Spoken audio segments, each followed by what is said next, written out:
What's up, friends? My name's Aaron Ciotti. Everybody calls me Ciotti. YouTube is I don't know, apparently having a seizure. So yeah, we are gonna dig into this tiny lifter build.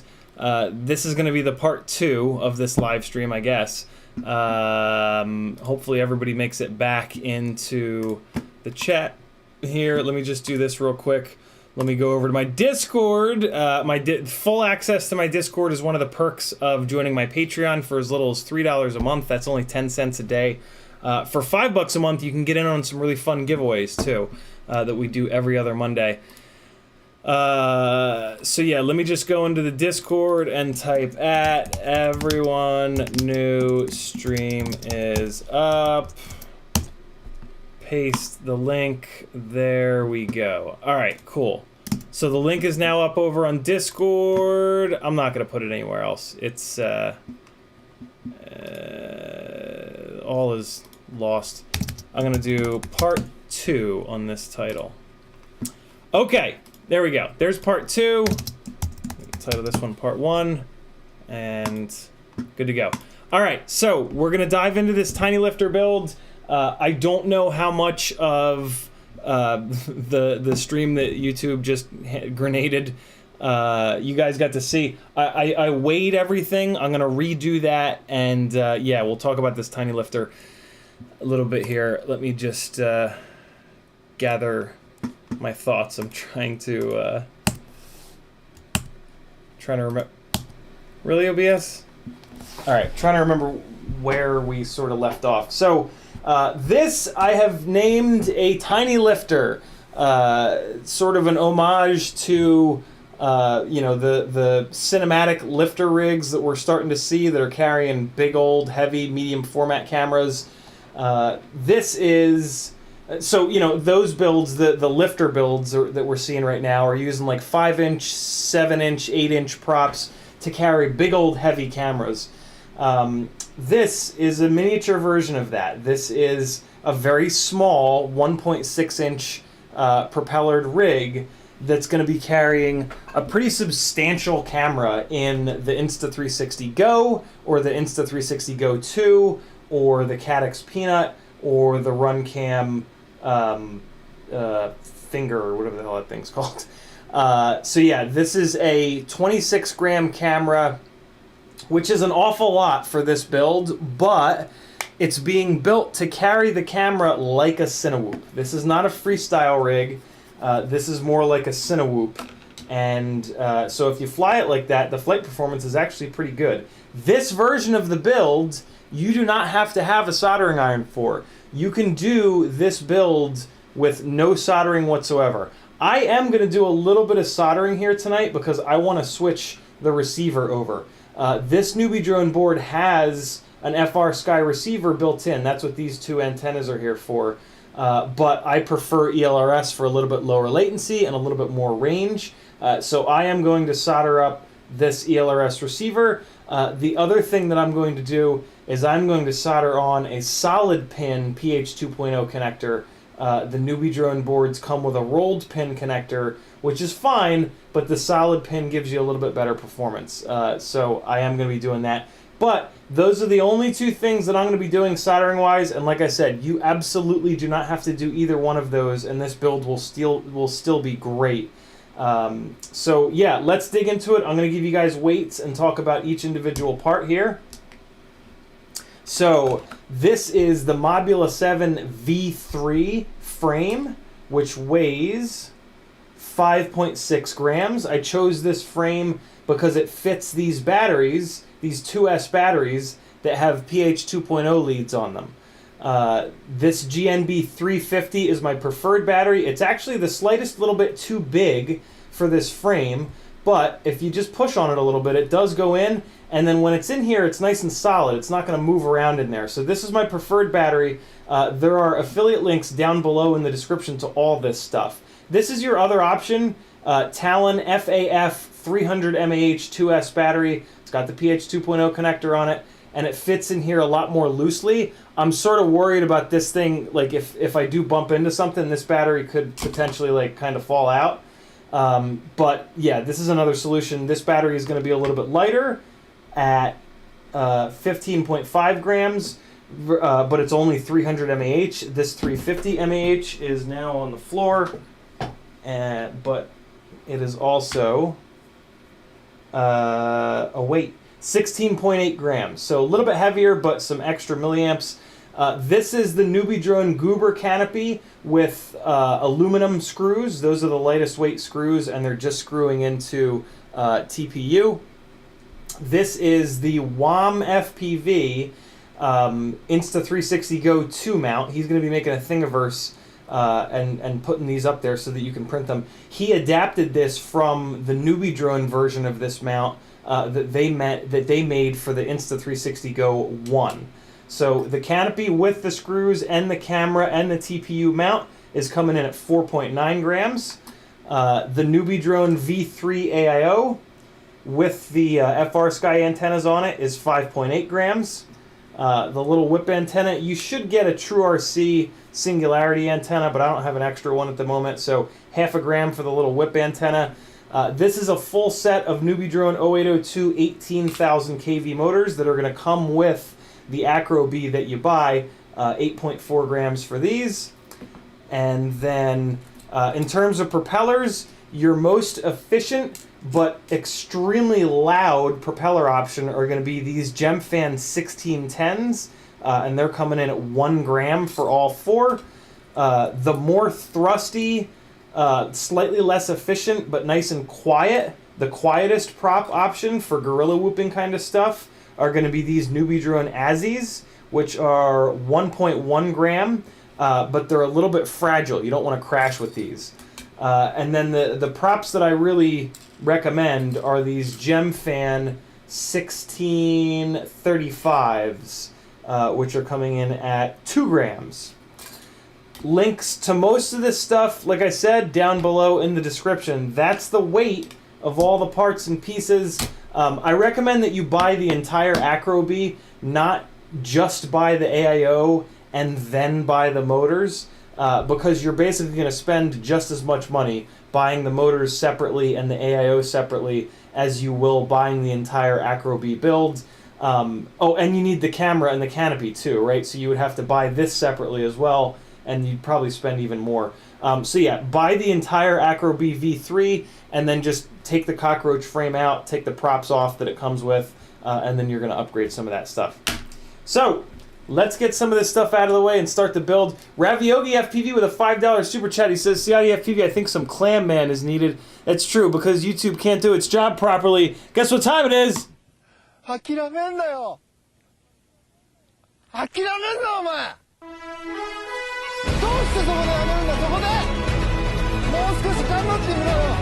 ダメダメダメ、やめ、諦めたら。周りのことを思うよ。応援してる人たちのことを思ってみろって。あともうちょっとのところなんだから。俺だってこのマイナス10度のところ、しじみが取れるって頑張ってんだよ。絶対やってみろ。必ず目標達成できる。だからこそ、ネバギブアップ。 There he is. Clamman knows what's up. Newport Drones on the stream that YouTube grenaded. You did a $20 super chat. Thanks a million for that, man. Very, very cool of you. FPV Trucker says, are we live? We are. Newport Drones says, probably trash my super chat. Hope you still get it. I'll definitely still get it. I don't know what the super chat said, though, but I saw the dollar amount. Much appreciated, man. I totally blamed Comcast too. I was when the stream was lagging, I was screaming and yelling, "Comcast is the worst! Comcast is the worst!" And then I did a speed check, and I was getting like faster speeds than I've ever seen before. I was like hundreds of megabits per second, which I usually don't get. So it was not Comcast's fault. It was 100% YouTube's fault. Raviogi, thanks again for the super chat. Remy Tim says PayPal. Let me open my email real quick here. Take a look. And in the meantime, let's just get some of this stuff out of the way. So the first thing we're going to do is throw these motors in. That's going to be kind of boring, but it's got to get done. Daniel Maurer, Remy Tim with a $10 PayPal. He says, Super Chat can suck it. Never give up. Thanks very much, Dan. Glenn Burnett says, can you just wrap the Talon in some electrical tape to increase the girth? Absolutely. Absolutely you can. The problem is electric tape is kind of heavy. So by wrapping the Talon battery in electrical tape, you're going to make up some of the weight difference between this 300 and this 350. So in my opinion, just get the 350. Also, for the record, guys, you can do whatever battery connector that you want on this build. I wanted to show you guys a no solder version of this build because that's, you know, super hype trainy right now. And there are a couple of these 2S batteries that exist with pH 2.0 connectors on them, which is really slick. You can also get these batteries with an XT30. You might even be able to get it with a GNB 27 connector. And both of those would actually be a better option for this build. But I want to use these batteries. I want to see how these batteries are. I already had them. So I'm going to be doing the first version of this build, at least, with this sort of almost practically no solder setup. I am going to be doing a little bit of soldering because I don't want to use this rolled pin pH 2.0. I want to use this solid pin pH 2.0, but there's really no need to do that. And I'm going to pull these antennas off of here. I'm actually going to do that right now because I am going to use the ELRS receiver. Although, I mean, actually, you know what? Let's leave it alone. Let's actually do this as a no solder build tonight because we lost a whole bunch of time, and it'll actually be kind of interesting to see what the performance is like with the rolled pin. And then at some point I'll take this thing apart because I am going to convert this thing over to a different battery than these. So yeah, at some point I'm going to take this thing apart to switch the battery connector out to go to a double BT 2.0 like my other tiny lifters. So yeah, let's do this thing no solder tonight. Let me put this ELRS receiver away. All things considered, though, if you're doing this build and you're comfortable with soldering, do yourself a favor, put an ELRS receiver into it, switch the battery connector over to something a little bit better, at the very least a solid pin pH 2.0, and you'll be good to go. But yeah, for tonight, let's do it full-blown no solder, and I'll do a little bit of flying with it on these batteries with the rolled pin connector. There's a chance that there's going to be so much resistance in this rolled pin connector that maybe it doesn't fly right. It's going to be fine, but just for the sake of whatever. And yeah, it's fun to do no solder builds. Dr. Vigno says, thoughts on a Cinerat 3-inch 2004 3150 kV instead of standard 1507 2800, looking to find a usage for the motors you sent me. I have heard from a bunch of people that the Cinerat frame is plagued with resonant frequencies that make it really difficult to tune and really difficult to keep jello out of the HD footage. So first and foremost, I definitely do not recommend the Cinerat frame. So if you've got a set of 2004 motors, they're going to be really nice on a Cinesplore. I mean, the Cinesplore is going to be is really going to be the frame that you want. The Cinerat is just kind of confusing, if I'm honest. Cinesplore is going to be a much better frame for it. It's probably going to be cheaper too, because it's not made by because it doesn't have ethics written on it. So yeah, go with the Cinesplore frame. It's going to do everything better than the Cinerat. And yeah, I mean it's going to really be amazing on those motors. 3150 kV is going to be perfect for 4S. I mean, so you can build a Cinesplore that's almost the same exact thing. Or actually, if you don't want a dedicated full-on Cinewhoop, you can do the new FPV cycle frame, what's it called? Toothpick 4, maybe? Hold on, let's look it up really fast, because I want to know. Great.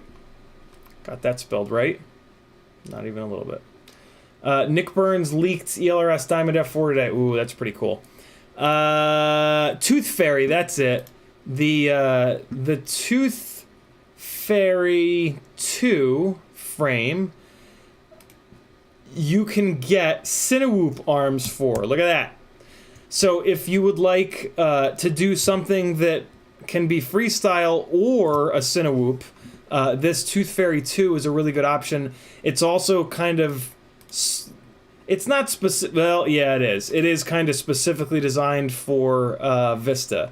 The front camera cage is 20 millimeters wide, and then the rear end of the frame doesn't even have any standoffs on it. You have to use the Vista in the rear here in the place of standoffs. But then, yeah, you can put the regular arms on this that you see down here on the bottom, right? Like the regular arms here just have the little protector at the end. Or you can put these Cinewhoop arms that have the extension here. And yeah, that's pretty slick. I would not be surprised if, now that I'm kind of sliding towards DJI, I would not be surprised if I did a build with one of these, because that's just cool to be able to swap the arms and take it from a freestyle rig to a Cinewhoop rig. You know, if you're ever trying to like pack really light, and you're going on like a vacation or a trip or something, that would be really slick to bring that rig set up for freestyle and then just bring the ducts. Actually, I guess you would build it with the ducts on it and then just bring the regular arms and yeah, fly it around as a Cinewhoop. And if there's some, you know, if you really want to fly it around freestyle, you can. Although, you know what I didn't look is to see whether or not there's provisions for the some kind of a GoPro mount. Oh, there's not. There's not. Okay, so that's definitely a limiting factor of this rig. It's not really set up to carry a GoPro or anything like that. So you're going to have a Vista in there, and the footage that you get from the DJI, that's kind of it. You're not going to be able to carry any kind of an external HD camera. So I'm a lot less interested in it now. Although, let's see. What if we paste FPV Cycle Tooth Fairy into Thingiverse? You never know. Thingiverse.com. Not that Thingiverse's search will find anything, but, you know. Hey, look at that. Insta360 SMO 4K holder. That's pretty cool. Caddx peanut mount. Okay, so we got some stuff. There's some, just not a GoPro. So there's a couple different camera carrying options. That's pretty neat. All right. Here's some other accessories for it. Okay.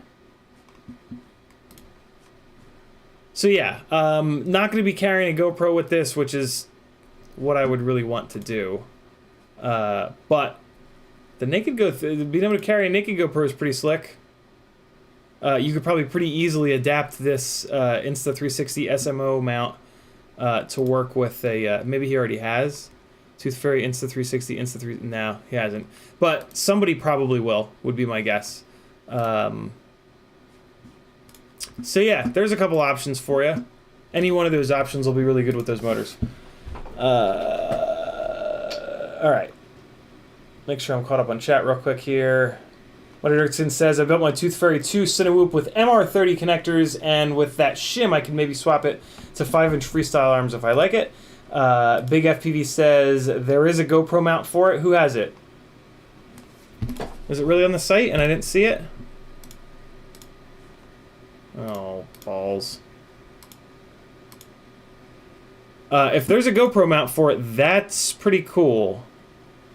I don't see it here. Let's do a search for Tooth Fairy. See what we can find. Hey, look at that. There's a session mount for it.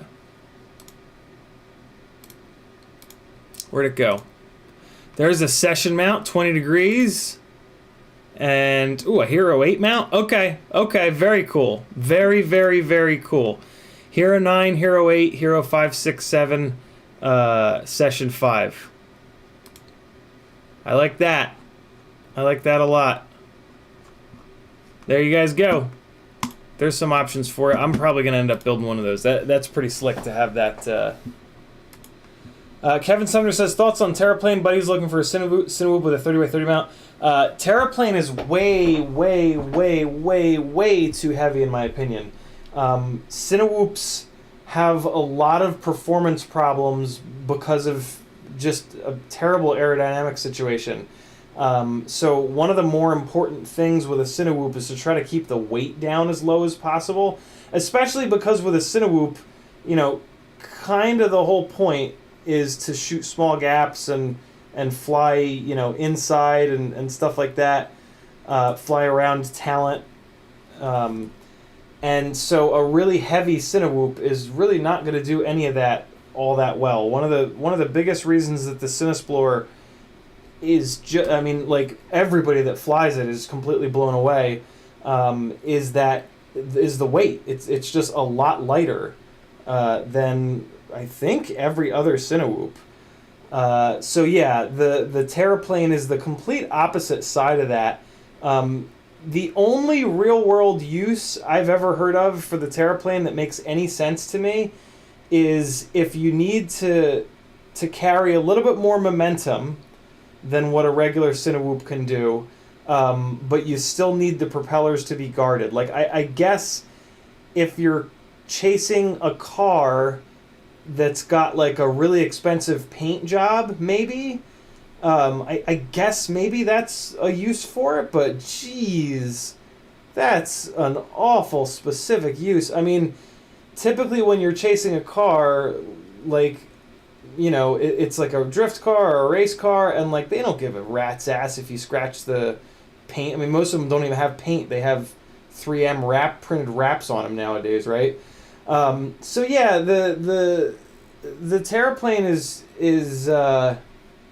it's very confusing to me. I just don't really see many uses for it, and like the flight performance from it is kind of a mess. I had a guy that hired me on Fiverr to try to help him tune his, and he had a couple of Cinewoops, and he was telling me that, like, the flight performance of the Terraplane compared to the other ones is just, like, awful. He built it because he was trying to see if he could build a Cinewoop with enough power to overcome some of the aerodynamic problems, because he wanted to do, like, this big dive with it, but the Terraplane actually was way worse than all of his other Cinewoops in that respect. So yeah, it's doesn't make a lot of sense to have a Cinewoop that's that heavy, especially for just carrying a GoPro. You know, that's the other spot where the Terraplane kind of confuses me, is like, if you're going to build a Cinewoop that weighs 700-800 grams, for me, I want to be able to carry a medium format camera. It doesn't really make any sense to me to carry a GoPro with a rig that's that heavy. So yeah, the Terraplane is, I wouldn't recommend it for, I don't know if I'd recommend it for anybody, to be honest. The other problem is the ducts, or prop guards, whatever you want to call them. They bolt to the motor base, which is the weakest way to mount a duct. So, and this is kind of one of the other things that really confuses me about that rig, is that you're left with this rig that, like, okay, yeah, I'm going to chase this car with a really expensive paint job and I'm going to be safe. Oh, wait, no, I bumped into the car and the duct just completely exploded because the rig is super heavy and the ducts are mounted to the motor base, which is the worst spot to mount them, and now the propellers drive right into the side of the car anyway. So like any advantage that thing might have had, it just kind of goes out the window because it's so heavy and the ducts are so weak. And of course, it's really heavy, so if it hits something, it's going to be hitting it with an incredible amount of momentum and energy, and that's going to break the ducts right there. So yeah, it's an interesting one, that Terraplane. Nurk has a video where he talks about it, and he makes it kind of sound like he had one specific gig where he needed something like that, and Andy Shen kind of made it specifically for him. I could totally be wrong about that, but that's kind of the way that it sounded. And that would kind of make sense. It strikes me as a frame that was literally designed for like one specific situation. But I don't think many of you guys are ever going to come across that situation, and I also don't really think that it would perform all that well in that one situation. It feels like the ducts and the way that everything was designed, it was designed to look safe, kind of thing. You know what I mean? But yeah, if you actually had to test that safety, in air quotes, of the rig, I feel like it would really fall to pieces, and it would not accomplish the job that it was designed for. I could totally be wrong, but I'm not. I have a lot of experience with ducts that are bolted to the motor mount bases, and it's just not strong at all. In fact, it's incredibly weak. It's the worst possible way to mount a duct. And yeah, when the rig is really big and fat and heavy, if you hit something, it's going to have a ton of energy, a ton of momentum. So definitely don't recommend that frame. I've had a client who had a really bad experience with it.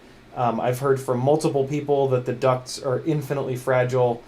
And yeah, just inherently the build of that frame is going to be incredibly heavy.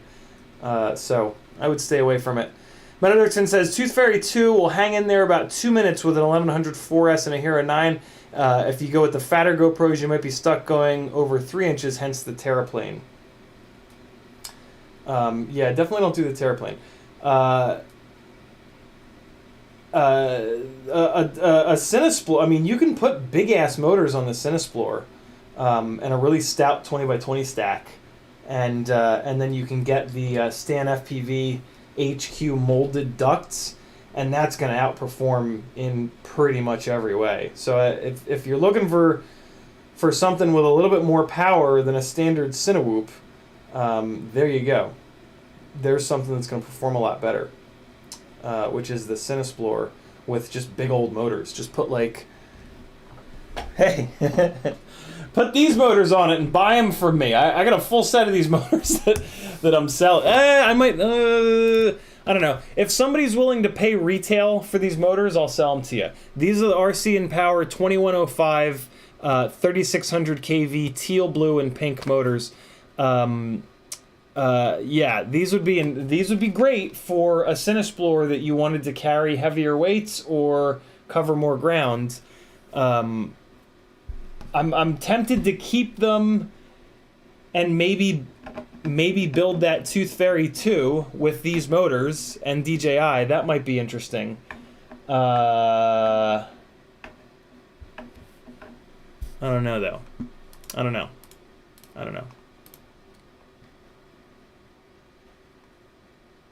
Certainly outperform the Terraplane. That's for sure. Yeah, I don't know. Let's go back to the Tiny Lifter build.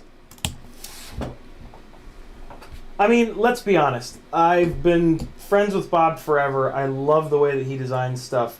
I'm going to break down and buy that frame. And I'm going to DJI, so I'm going to break down and buy that frame at some point here and build it out.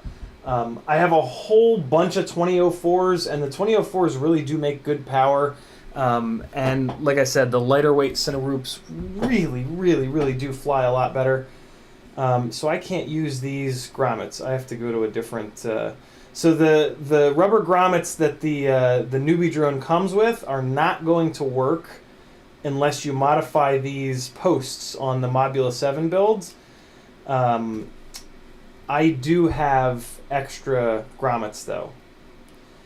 But for you guys, all you would really need to do is like clip a little bit of the height off of these little posts here. So you could do it. You could just take a little pair of flush cutters and just come in here and just nip that right off. I'm not going to do that. I'm going to use the a proper set of grommets here because I've got an entire kit with tons of stuff that I've hoarded over the years. I think these are the ones that you want. But I also do have these red ones that are kind of cool looking. Are they the same height? Nah, they're a little bit shorter. All right, yeah, so I'm going to go with these. I'm pretty sure these are the Mobula ones. 1, 2, 3, and 4. All right, cool. And I can take these clear guys and throw them back in there. All right, still a no solder build, you know what I mean? Okay, so let's get these guys on here. So we've got the motors on the frame. Again, this is a Mobula 7 V3 frame.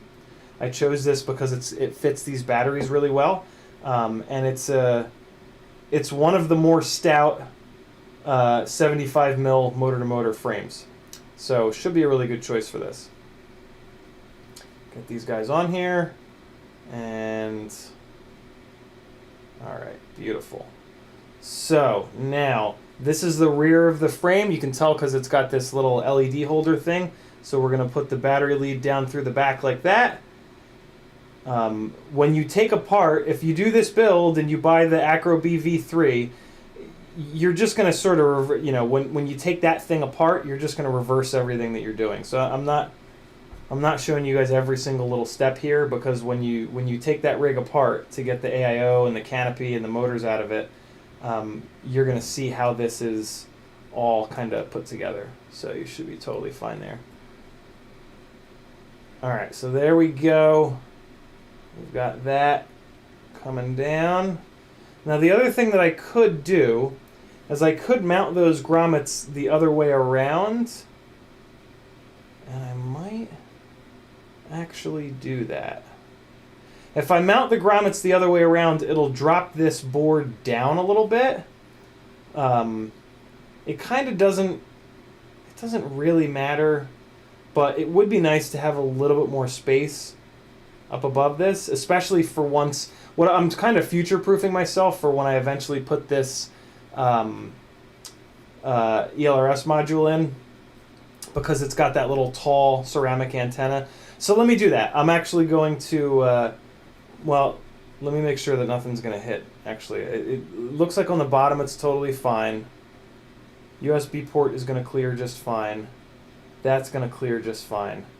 Yeah, we're going to be good. So I'm going to flip these grommets upside down. Right now, they're like that. And now I'm just going to flip them upside down so that the board sits lower in the frame here. Come on. Come on, get out of there. Get out of there. Really? You're going to fight me this hard? How are you going to... Okay, F you. I'm just going to take the board off of the grommets. Come on! Wow, this is... Okay. You're going to do me like this? There we go. Jeez. Alright, so I'll take these grommets. Maybe not. Maybe they're stuck on here for life now. What is happening? There we go. Okay. God, working on tiny whoops makes me feel like a... just Godzilla. Or Tyrannosaurus Rex. My little flappy arms. Okay, so now I'm going to put these grommets on like this. So that the thick part is upwards. Always make sure that your thick part is upwards, boys. Know what I'm saying? Know what I'm saying? Nah, I don't either. All right, so we're putting these on like this, which is going to drop the board down a little bit in this frame. So let's just do that real quick here. And this really, it does not make much of a difference. This is me being kind of pedantic, if I'm honest. But, you know, this will help ever so slightly once I move this over to the ELRS receiver. And when you're doing this, just be nice and patient, nice and gentle. Anything with tiny whoops that you force, you're going to break. You got to really put your kid gloves on for them. And if you start to get frustrated on a tiny whoop build, walk away. You're an adult. Come on now.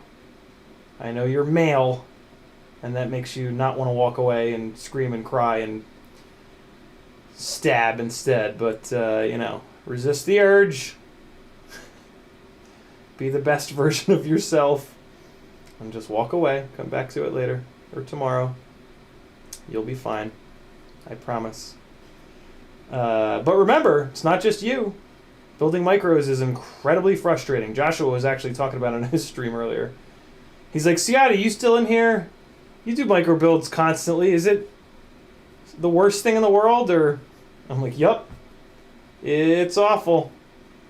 And it never becomes less awful. If it were easy, everybody would do it. All right, so this guy is now down a little bit lower, which it's actually, it seems like this newbie drone board is ever so slightly oversized. It's fitting like really tight in here, but it should be totally fine. If I have a bunch of vibration problems, there's a chance that it's because that this AIO is not jiving with this frame, but I doubt it. So we're gonna just keep going here. Let's get our motors plugged in,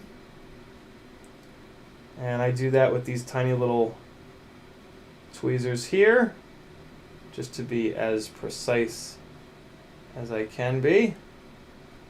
And again, we're gonna do this build tonight solderless. But in the future, I am going to make a couple of changes to this build that do require a soldering iron, in fairness. Which is that I'm going to switch the battery connector out, and I'm also going to put Express LRS into this. But for tonight, we're going to leave it on FR Sky, and we're going to leave it with the newbie drone rolled pin battery lead. This is my full-time job. If you like this content and you would like to see it continue, head on over to CiottiFPV.com and just click a bunch of buttons. They all help me out. Thumbs up this, click the bell, subscribe, all that good stuff. Every little thing helps. You guys are extremely generous, and I really do appreciate that. Tell your friends, too. There's always room for more at the... in the Micro King's castle. All right, we're gonna plug in our little whip antenna. All right, and now we're gonna get our canopy on here. So let's plug. So I've already put a couple of M2 by. I think these are M2 by 6. These are either M2 by 6 or M2 by 7 screws. They then thread up into WOM-FPV's Insta360 Go holder. Let me put this on here now to show you how it goes, and then we'll mount and then we'll plug the camera in. So WOM has a couple different versions of this mount that you guys are going to get to see on his Thingiverse once he gets it up there. So this mount goes like that, and then it wraps underneath. And then it goes like that, but it shifts forward a little bit. So let me show you. You shift it forward so it kind of straddles that little bar there. And then one side at a time, you bring it up here, and this screw threads right into it. So you just kind of hold it like that. Get your little M2 driver down there. And, you know, the screw is threading into into TPU. So like, you can't really strip it out. You just, but yeah, it'll grab and it'll pull itself in there. So just give it a bunch of turns. You might have to kind of get it started by pushing on it a little bit, but I mean, you'll get it. It'll grab and thread and pull itself on. And you want to make sure that you use a screw that sticks up like that, so that you have maximum sort of thread engagement. You know, you're driving into TPU, so it's not super strong, so you want to make sure that you have as much engagement as possible on that screw. All right, so there's the one side, right? You got that one. I put it on backwards. This is not the way to do it. The camera is facing this way. This is reversed. This mount goes forward, not rearwards. Although, I mean, you could run it like this and get some rear-facing footage, but don't do that, because you can just put the camera into the mount when it's sitting forward, and accomplish the same thing. Mount it this way. This is the correct way to mount it, so that the little loops are facing forward on the camera. You'll see in a minute. All right, so we just hold it on there. We'll drive her down here and get to screwing. That's what she said. All right, there we go. And that's a lot better. All right, cool. That's the way it's supposed to look. And then you wrap this side underneath, like I showed you guys a minute ago. Wrap it under there like that. And then this other side comes up, and you do the same thing over here.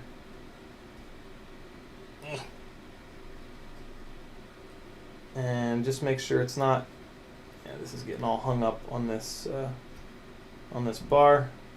Just get it out of there.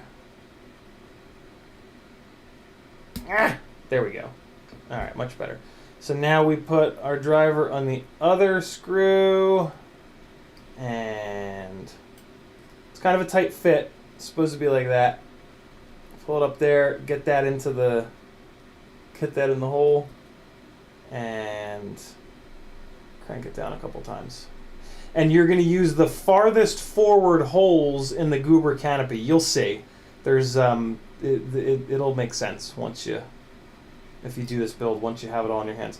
So there you go. That's how that canopy mounts, and then you can just sort of or not the canopy, that's how the TPU mounts, and then you could just sort of manually push those forward there so it looks like that, and you want to make sure that it's sitting up forward like that. Make sense?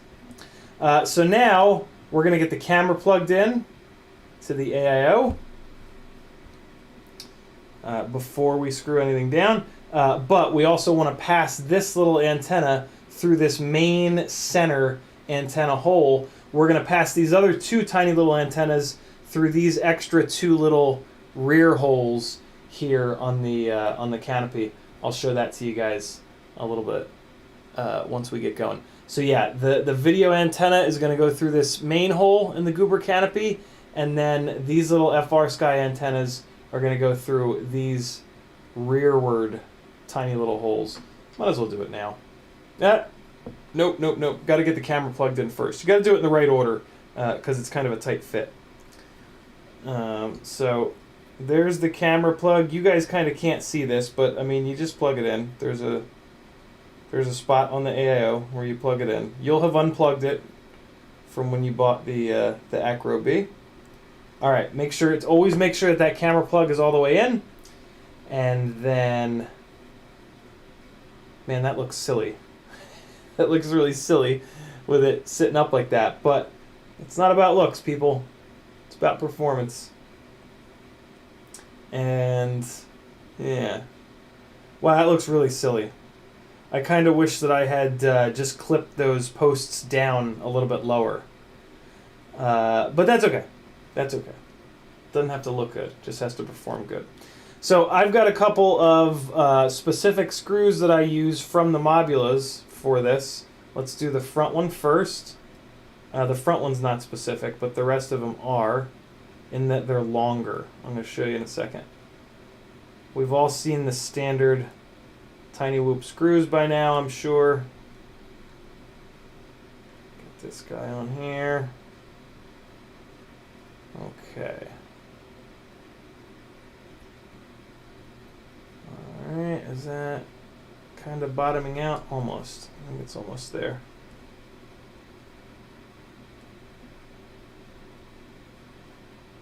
There it is. I think that's bottomed. Okay, good. And then, yeah, so these are the screws that I use. I've found that these work incredibly well. These are the Modulus.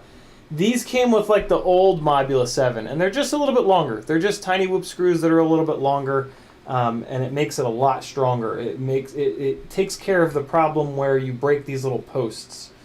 So I really do recommend those. Let's get these antenna wires going here. So we're going to take this one, and I'm actually going to cross this one over and see if I can get it into the hole on the other side over here. Alright. There we go. And you just feed it through a little bit, and then you can grab it and give it a little pull. No, I'll do it on the close one. There we go. Alright, so that's coming out the close little hole there, and then this second one we're gonna put on the other side. Alright, let's give this a second here. Just gotta get this routed the way that I want it. Come on. Let me do this with the bigger pliers, or tweezers that have a little bit more grip. Okay, there we go. And come on, get in there. Get in there, little buddy. Come on. Don't be too good for your home. You'll get yelled at. There we go. All right. So there we go. There's the FR Sky antennas going up through here. This one we got to just make a little angle with. Make sure it stays where it belongs. Okay. That's a little better. All right, so there we go. There's our FR Sky antennas. And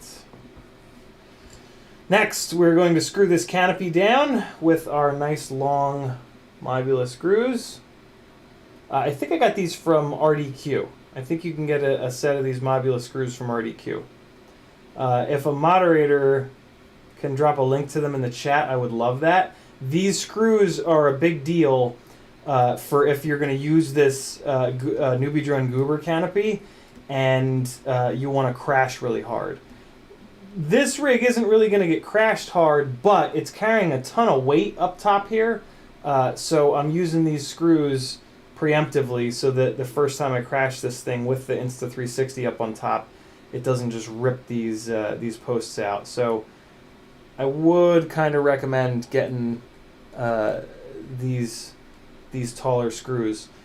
These are definitely the tallest tiny whoop screws in the world. Yo, you guys are gonna get so fucking sick of that. I'm calling it right now. I'm calling it right effing now. Hey, I had an idea the other night. We're gonna do some super moderation. Anybody interested? Shoot me a message over on Discord. I'm going to make so there's a tier over on Discord called Patreon Royalty that if you join like I don't know which tier it is, but it's one of the higher tiers, like let's say $30 a month. That tier and above, you get a special little designation on Patreon, right? I'm going to actually do, but it didn't really do anything. What I'm going to do with that designation is ask you guys if you would like to help me moderate. What I can do is make a voice channel in Discord that I join during the live streams, and that Patreon Royalty can also join. It'll be push to talk, and the deal will be that you don't say anything in there unless there's a problem on the stream. Because I don't wear headphones, I can't like hear if the mic isn't on, or sometimes I won't know if I'm on the wrong scene. So yeah, right now it's just folks that are in Patreon royalty, but if any of you current moderators are interested in doing this and you're not in one of those higher tiers, just let me know, message me on Discord, and I'll just add you to the Patreon royalty, and then hopefully I'll remember to put that voice channel up. Does that make sense? And I'll make that voice channel push to talk so that it doesn't pick up any garbage. Yeah, that way if I'm on the wrong scene, or if the mic's off, or if YouTube shits the bed and there's a million dropped frames, you guys can give me a little audio alert, which should play through the speakers. There's a chance that it won't, but so there we go. It's starting to look like a tiny whoop, isn't it? Let's get some props on here. And so let's go with these Azzy props. The other thing that I like about these Azzy props is they're really lightweight. These Newbie Drone 0802 motors are arguably not quite enough motor to pick up this amount of weight. So these really lightweight props kind of help out with that a little bit. The Gem Fan props definitely make more thrust, which I really like. But they're a little bit louder. These Azzy props are super, super, super quiet. And my primary use for these tiny lifters is going to be like gorilla whoop stuff. Like I want to go to the mall and fly around in the mall. So I want this thing to be as quiet as possible. So I'm going to be using these Azzy props for a little bit. Hopefully they don't... My experience with Azzy props thus far has been that every single time you crash, at least one or two of the props get so bent up. So, yeah, I'm going to keep an eye on that. Look at that Iron Man Tiny Whoop, yo. The gold, the red, ready for an Insta360 Go. Let's put the Talon battery in here, and let's hook this thing up to Betaflight. Actually, no, I need the battery to not be in there in order to hook it up to Betaflight. So let's hook it up to Betaflight, and then, I mean, this is that's a pain. This plug is not, oh man, I put this in the frame backwards. I'm gonna fix this. Hold on.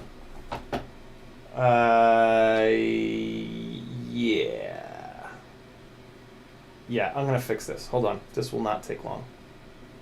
How did that happen? Hold up. Alright, let's see here. The motors can stay. The motors are fine, and the props are even fine. But when I put the AIO in here, it was I got the frame spun around backwards. This is the front of the frame here. This is the back of the frame. You can always tell the back of the frame because it's got this little LED/beeper holder. It would actually not be a terrible idea to put a little LED beeper on this thing. More for the beeper than the LED. These things are really hard to find. And the ESC beepers through these tiny little motors really don't make much noise. License to Drive says, in keeping with the collective theme, can you label the supermoderies as lieutenants, commanders, etc.? I could do that. Can we tie that into to the Expanse in any way? Should we make like groups on the Discord for like Belters, Earthers, Martians? But then that doesn't work because I don't want to like make the lower groups like Belters. That seems mean. You know what I mean? All right, let me just reverse this super quick. Like, oh god, it's gonna fight me coming out of this frame, isn't it? Ugh, gross. All right, well, let's just see. Maybe it won't be too bad. Oh no, it's coming out of there. It's coming out. Yeah, we're good. All right, so I'm just going to pick this up. I'm going to rotate it 180. I'm going to drop it right back down. Come on. It's fighting me.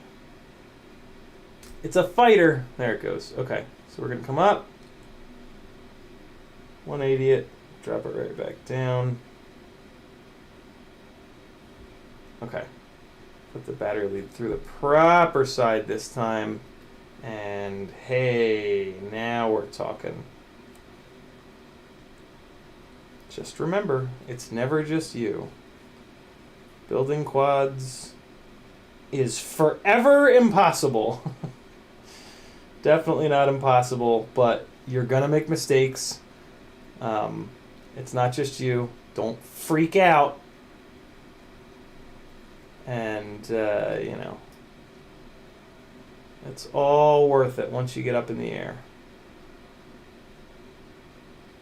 Usually. There we go. Just being nice and gentle with this. No need to force it. You'll break something. Get it down here. Okay.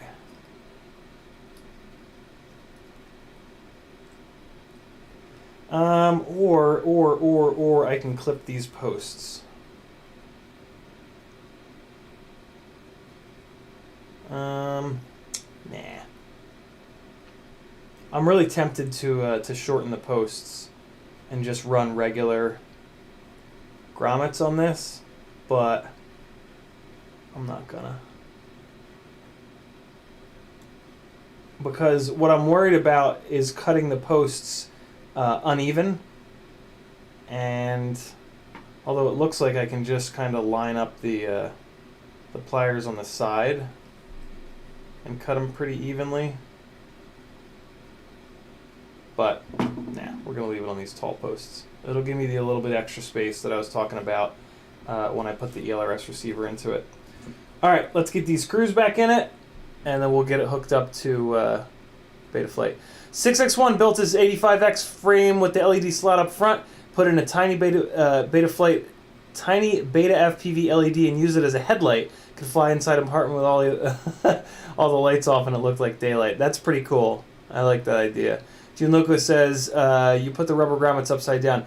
I did, June. I wanted the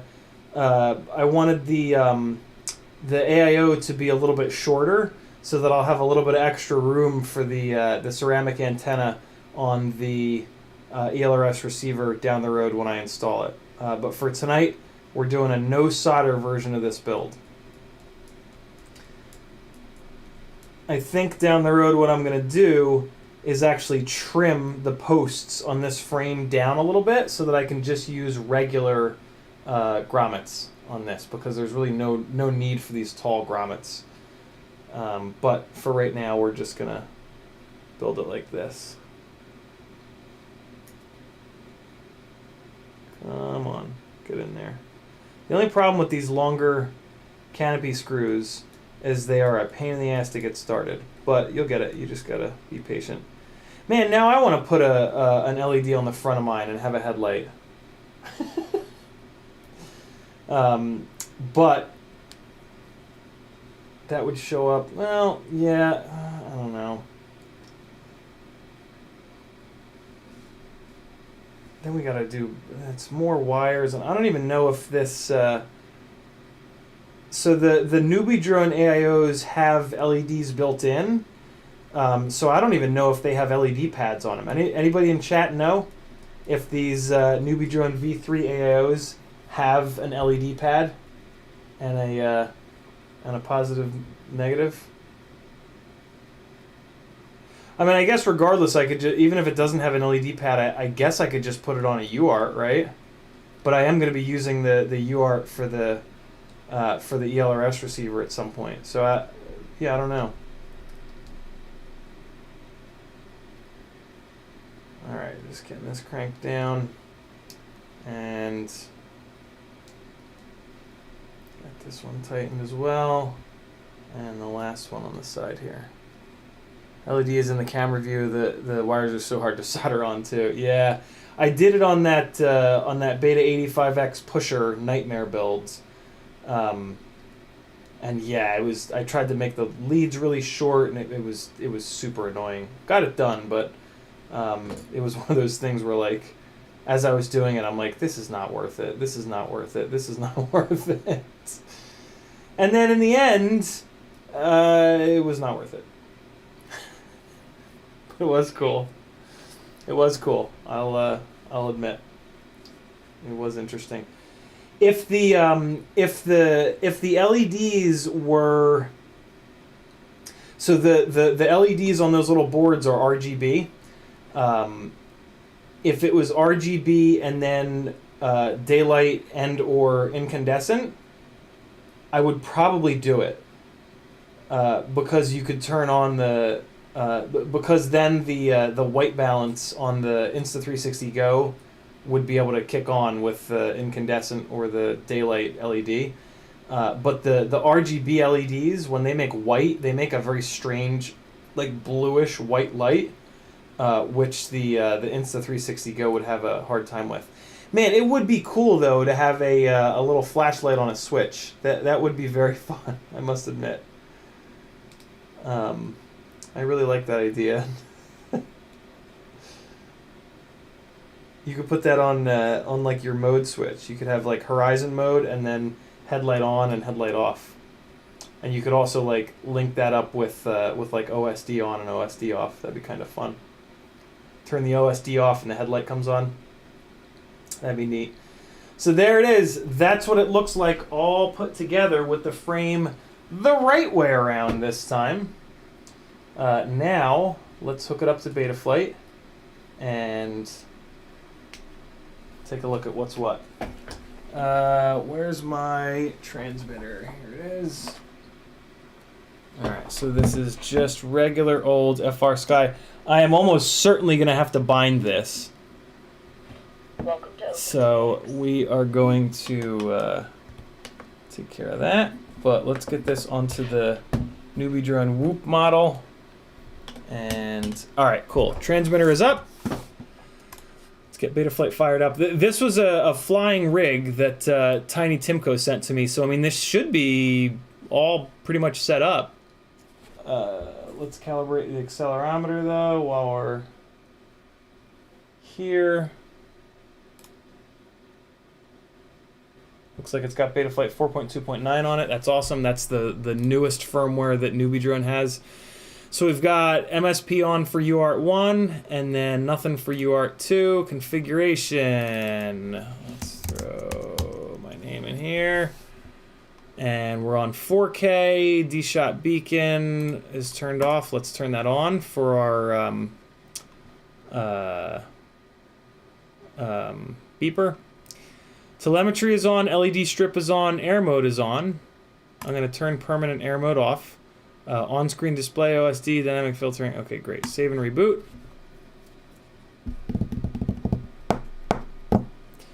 And all right. Configuration is good to go. Power and battery looks good. Don't need presets. All right, so let's just, I'm just gonna rough in a tune here. I'm just gonna use values that I've previously used that usually work pretty well. We're gonna go 90, we're gonna go 80, and then for D-Max, we're gonna go 80, 90. The D-Gain, we're gonna do 50, and 60. And then feed forward, I'm going to turn way down, 20, 30, and 60. Feed forward transition all the way up to 1.0. iTerm relax at 10. Anti-gravity, going to move that from 3.5 up to 5. Dynamic damping gain up to 50. Advance up to 50 as well. Throttle boost at 5 is good. Motor output limit, it's really important to turn this down.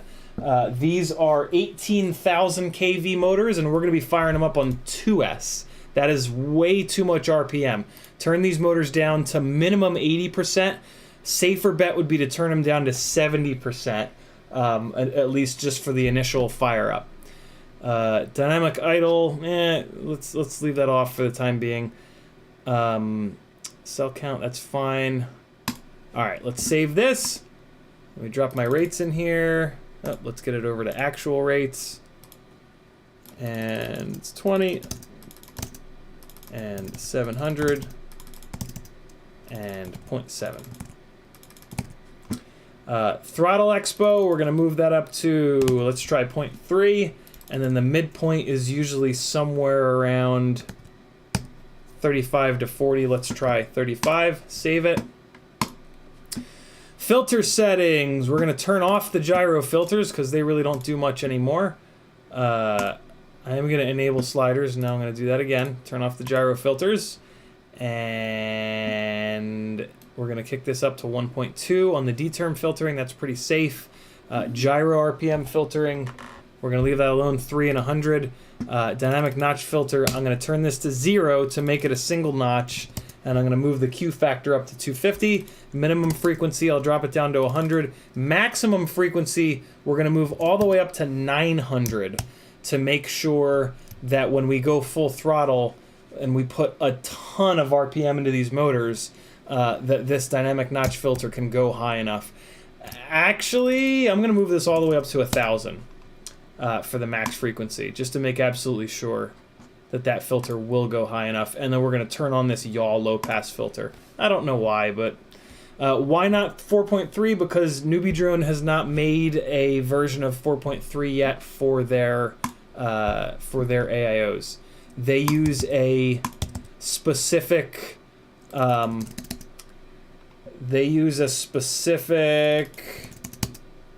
OSD chip, which requires them to make a custom hex every time Betaflight updates. And since there's not a stable version of 4.3 yet, they have not made their own hex. Let's get this thing bound up. We're gonna hit the bind receiver button, see if it works. Can't really tell if it worked or not, but we're just gonna go into bind mode and see what happens. See if there's any reaction. Hitting the button, it's flashing red.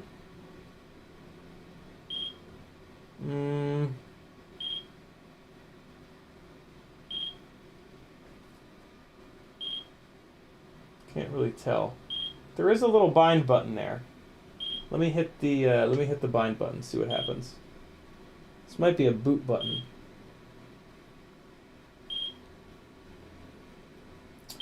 No change. Thanks for hanging, B-Man.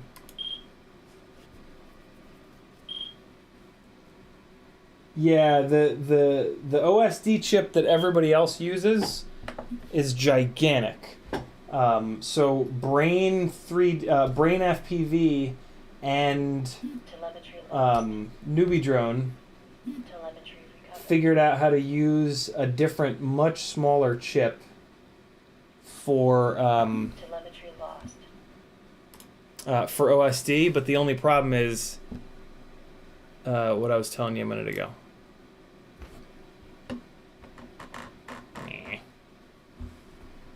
Alright, it is not bound.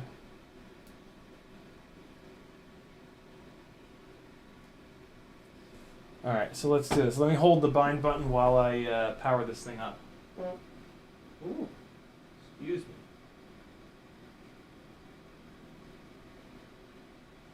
Where's that bind button? There it is. Okay, so holding the bind button down, unplugging, preparing to plug back in, plugging back in. Ah, that's a DFU button. That's not a bind button. Alright, hold on. Maybe there's another bind button on this. Just have a quick look around.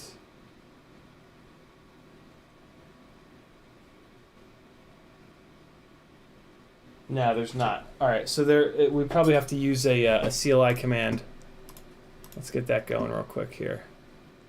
Let me just check the receiver tab one more time. Hey! We're good. Let's move it over to TAER. And RSSI is on aux 4.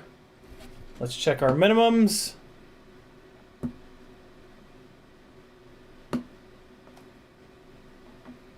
Interesting. Why won't pitch? Oh, it's because of these stick ends. That's interesting. Oh wait, no, it's hold on. I gotta hit save. I changed it from AETR. All right, stick ends. What are you doing?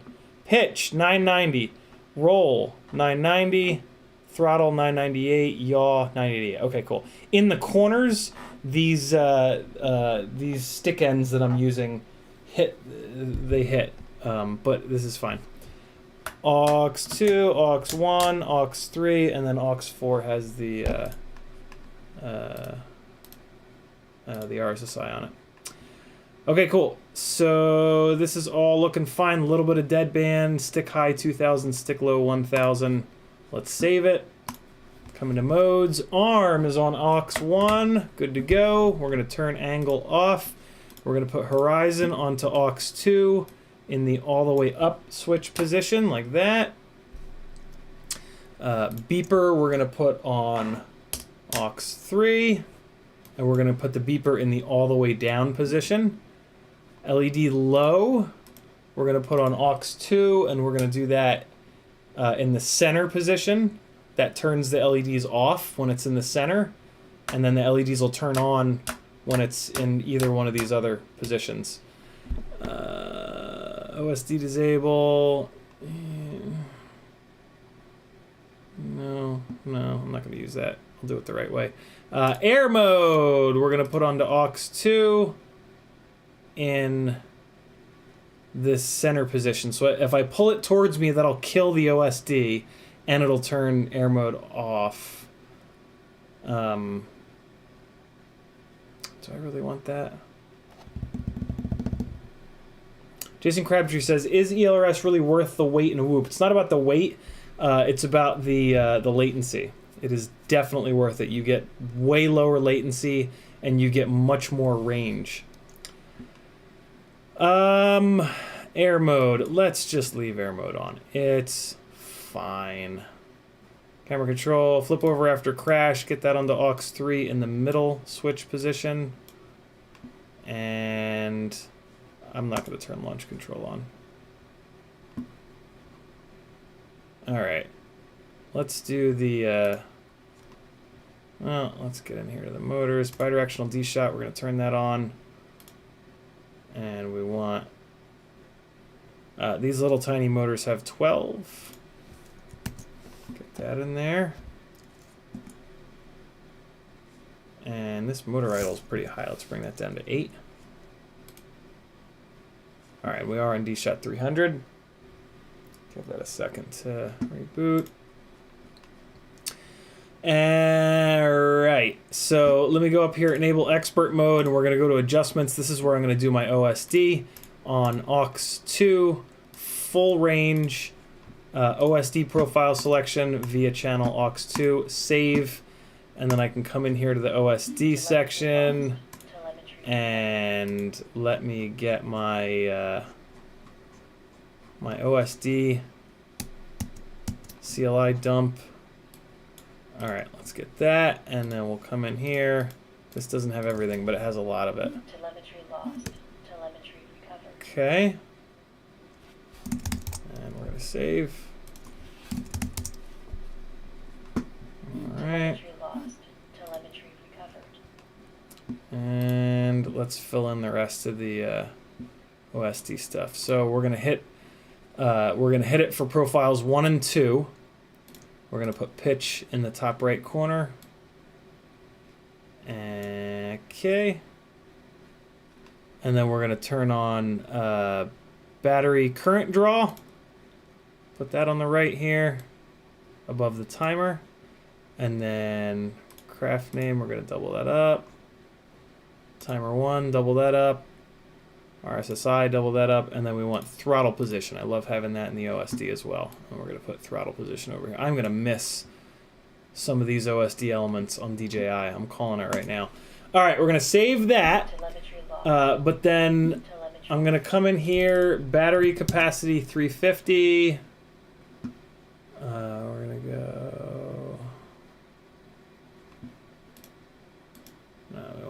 OSD profile 1. Oh wait, no. We want OSD profile 2. Yeah. 2, not 1. You want the warnings though. You want the warnings to be on all 3, so that in all 3 switch positions, it'll still give you the warnings, but only in the second switch position will it give you the rest of this stuff. I'm gonna turn on the RSSI warning, but not the RSSI DBM warning. While I'm at it, I'm also going to turn on the link quality warning, because eventually when I put ELRS in, that'll be nice to have. Post-flight statistics, battery max and current draw, battery current draw maximum, good. Voltage end, turn that off. FFT maximum is a really good one. G-force maximum is fun. RSSI minimum is cool. Timer 1 is good as well. Let's save that. OSD is now good to go. Video transmitter hopefully is still set up. Looks like it is. I'm just going to go to race band 8 at 50. If I do push any actual range, I'll go in and change it. Low power disarm on until first arm. Let's save that. That means this thing's been sitting here banging away on the VTX this whole time. I'm kind of annoyed by that. That's stupid that they don't have low power until first disarm turned on by default. Alright, so that's good to go. LED strip, hopefully it's already set up, because I'm never really all that good at it, but looks like maybe it is. I don't know. Color, throttle, blink always, no, just be red. There you go. And I think there's maybe a third LED. Make that one purple as well. Put it to color. Just make that. How do you. God, I always forget how to do the LED stuff. How do I give it a number? Function. Color. Blink always purple. Why is it not? I guess there isn't the third LED for it to do that on. Is that what that means, maybe? I don't know. Whatever. There's probably just these 2 LEDs. It's fine. Let's hit save. And actually, I can see what the LEDs are up to. Oh, so that one's blinking. And then that one's... So there's a constant on the bottom. And then that one in the rear is blinking. I guess I forgot to turn... I forgot to save. Yeah, blink always off. Save that. Okay. And then this one is also on blink always. Hey, there we go. Now the rear. Well, now I want to switch them though. I want this one to be red because this one's in the rear of the rig. So let's move that to red, and then we'll come over to this one and make this one purple. And let's save that. There we go. Purple LED in the front, red in the back. I guess there's just 2 LEDs on this board. The previous Newbie Drone Acro B boards had 3 LEDs on them, but it looks like this one just has 2. I think that's why it won't let me set this up in any of these other locations here. Right? Maybe? Wire ordering mode? No.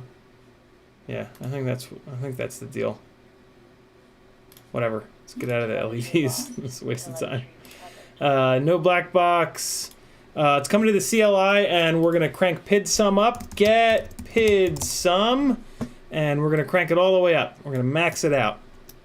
So I'm gonna type set PID sum limit equals 1,000, and then we're gonna do the same thing on yaw here. Copy it.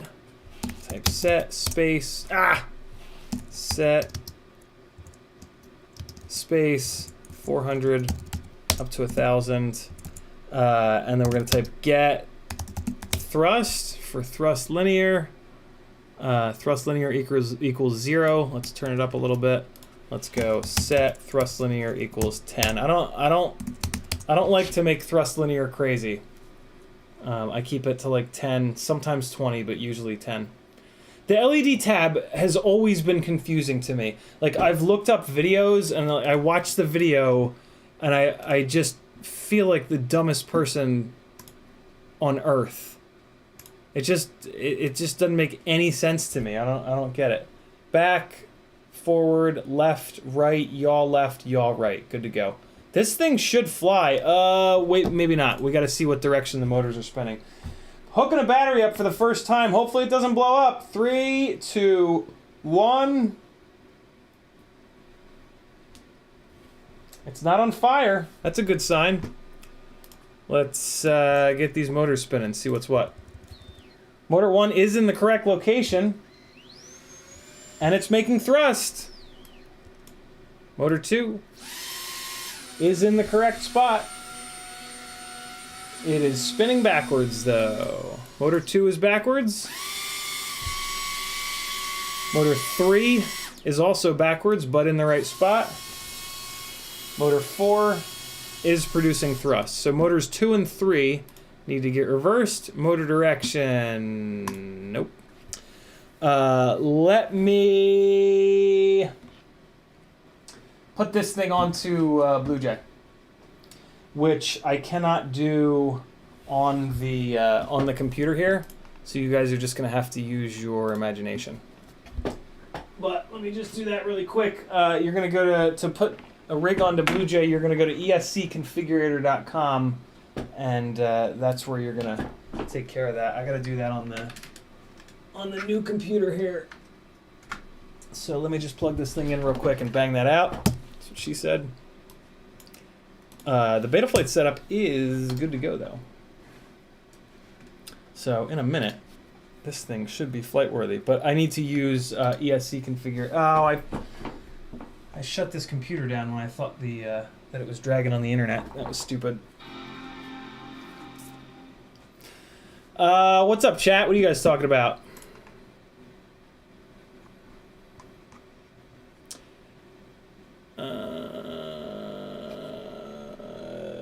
Blake's red blue, but it's in bind mode.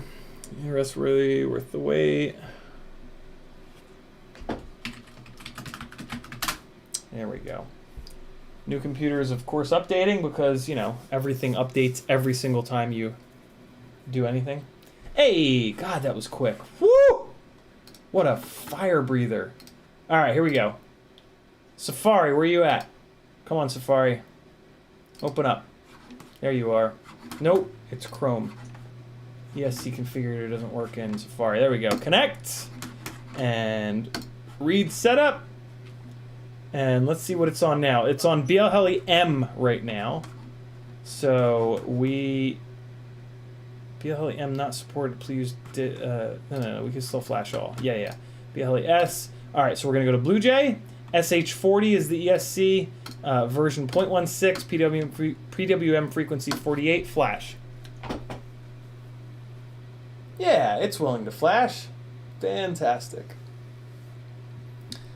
Let's give that a second. Rocksteady FPV says, what's good? I was listening to yesterday's stream today. I use Umagrip Lite under my Vista unit. It's heat resistant and cushiony. That's interesting. What was that? New computer just shut off. What was that about? Well, that's not good, because that was in the middle of the flash that happened. That better not have just bricked this thing.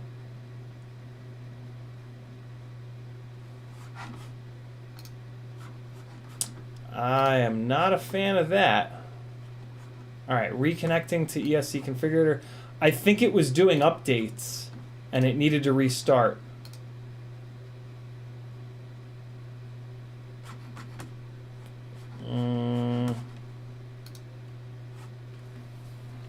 Alright, hold on. I'm scared now. It's acting weird. Hold on, let me pull the battery. Let the flight controller reset. Alright. Battery's pulled. Oh my god, it's got... Oh boy. It is very upset. It is very, very upset. Oh my god. Okay. It's connecting to ESC. So it's got Blue Jay on the... Oh my god, the computer just shut off again. What's happening?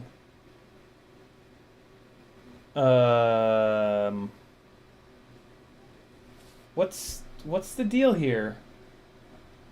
Oh, god damn it, it just did another update.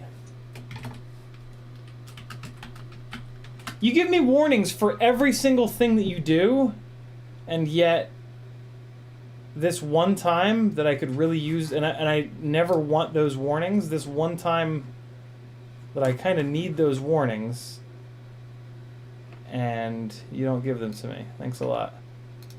Let me give it a minute this time, I guess. Let it chill out. I don't really know what's happening here. This is a little weird.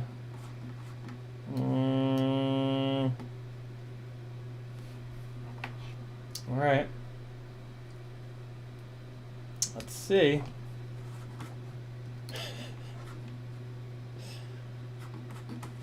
I mean, I hope nothing about ESCconfigurator.com is why it's freaking out.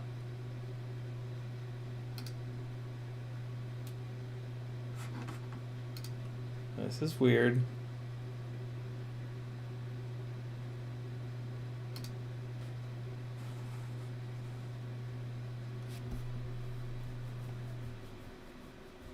Just did it again. What the hell's going on?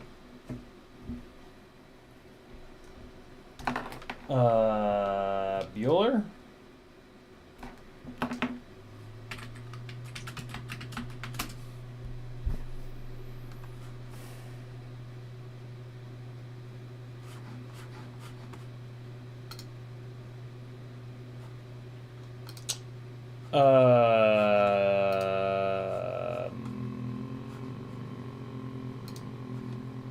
What's going on, buddy? System preferences, one update. What's, why don't you...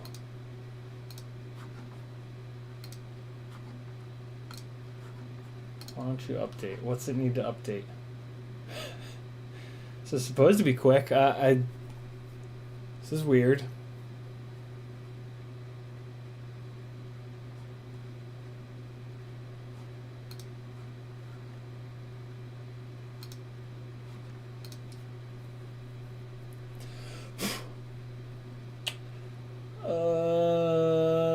There is an update available. Command line tools for Xcode. That doesn't sound like it has anything to do with.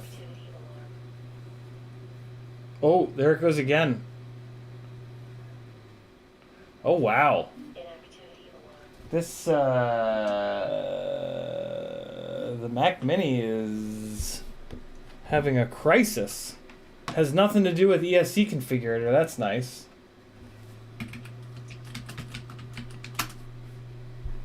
What the hell? So what has changed? I plugged in this dock today. That's one of the only things that's changed. So let's unplug that.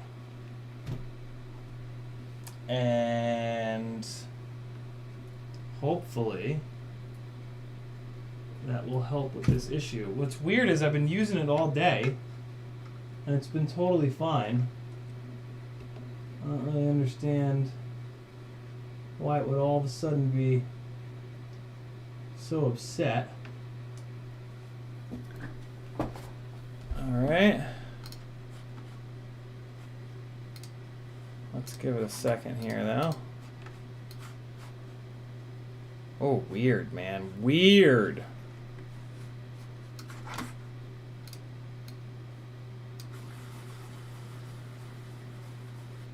Okay, what's that USB plugged into? Oh, I can just plug into the keyboard. Here we go. There we go. It won't be fast, but I don't need it to be fast. Alright, let's see. Strange. Okay, plugged into the keyboard. Plugging in to the quad. Giving it power. All hell's gonna break loose. I'm gonna connect. I'm gonna read setup. That should shut it up. Good. Flash all. Blue Jay. 0.16. 48 PWM. Flash. Come on.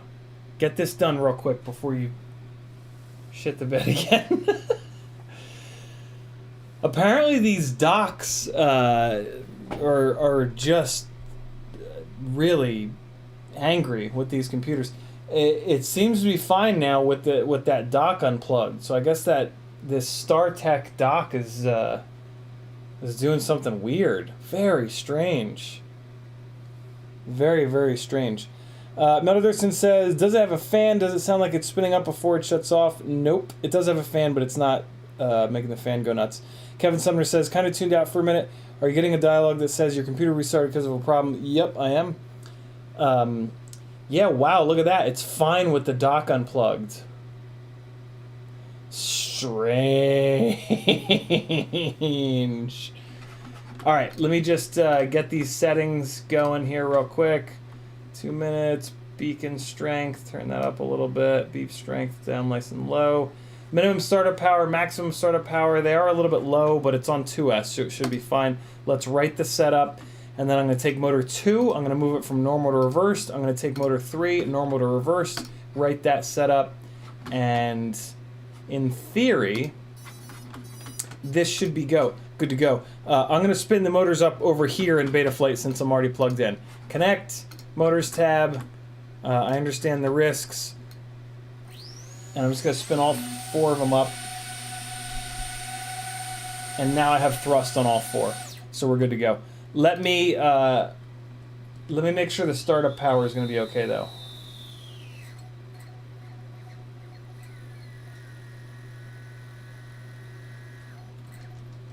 Yeah, it should be alright. Yeah, it's starting up nice and low. Alright, cool. Should be good. Let me give it a little tiny bit more startup power, just for the sake of safety. Connect, read setup, and I'm going to take 1025, and I'll kick it up to like, oh, I don't know, 1050, and I'll take 1100, and I'll kick it up to 1200, let's say. There we go. Great. Nice even round numbers. Great setup. And cool. So yeah, I think this thing will fly now. Let's find out. Okay. Wow, that's weird that the dock is making the computer get so upset. I'm going to plug the dock back in. Which is what I'd done like earlier today. While the computer was on, I plugged the dock in, and it's been fine all day. But for some reason, when I shut the computer down, and then when I started it back up with the dock plugged in, that's when it's going into crisis. Very strange. Gamma Gonad says, straight USB-C to whatever you're using is best. When connecting to quads, M1 plus dongles plus quads equals not happy. Wow, weird, man. That's gonna be an issue. That's like an M1 thing? What is the, what is the deal with that? All right, so this is the Talon FAF battery. Man, this thing sits in here really loose, but maybe it's okay. Let's see if it flies. It does not have the Insta360 Go in it at the moment. Kevin Summers says, I think I did that bot ban right. What do you mean? The transmitter's not on. That's why it won't arm. Welcome to OpenTX. Hey. Come on. There we go. Here we're doing a move. And hey, now we got connection. Ah! I think it's set up for props in. Let's get that fixed. It did the little yaw jump. Telemetry lost. Kevin Sumner says, I think I did that bot ban right. Bad dock can affect any OS hardware. Kennedy Rowan above was linking garbage. Oh, got it. Cool. Message deleted was hidden. I don't know. I don't know what permissions you moderators have, to be completely honest. Where'd that cable go? Here it is. I don't know if you can ban from the entire... What do you guys have? Do you guys have timeout for... Here, let me show you. Show you what I have. That'll help you guys out. Here's what I have.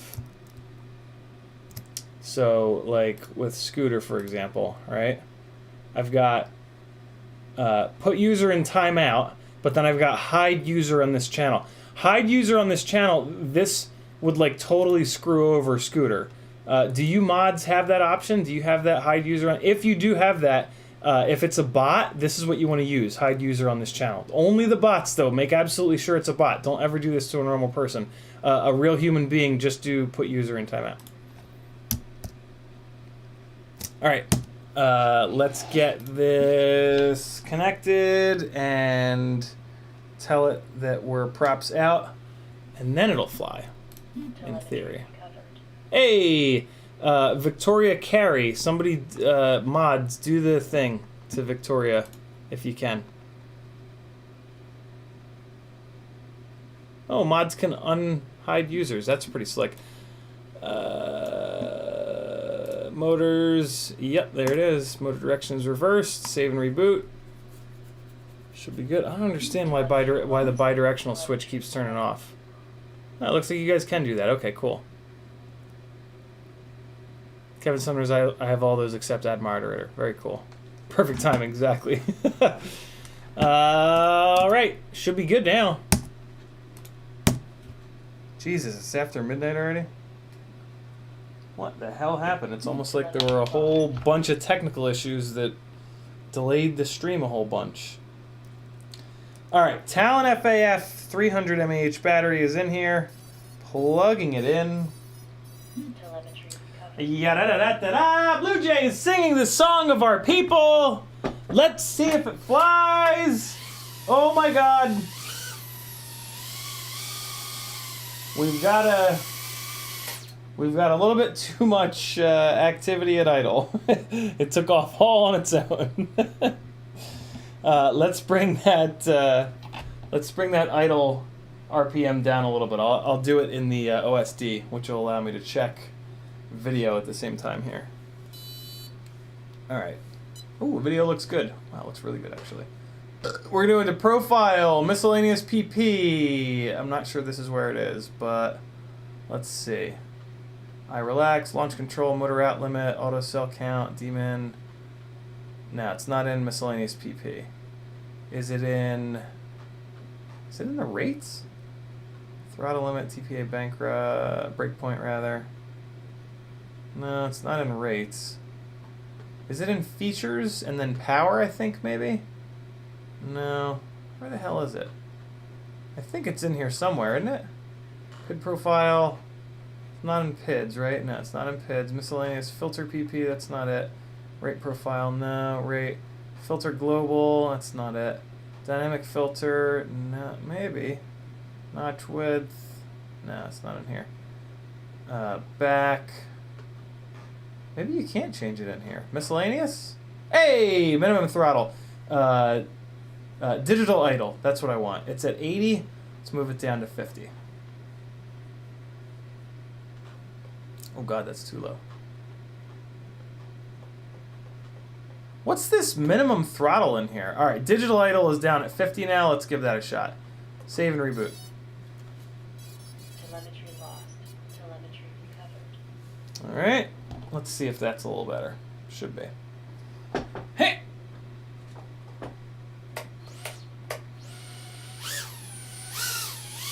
Nah, it's still,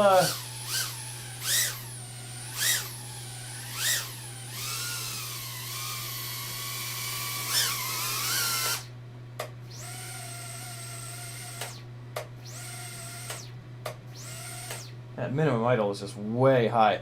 Let's get the digital idle set.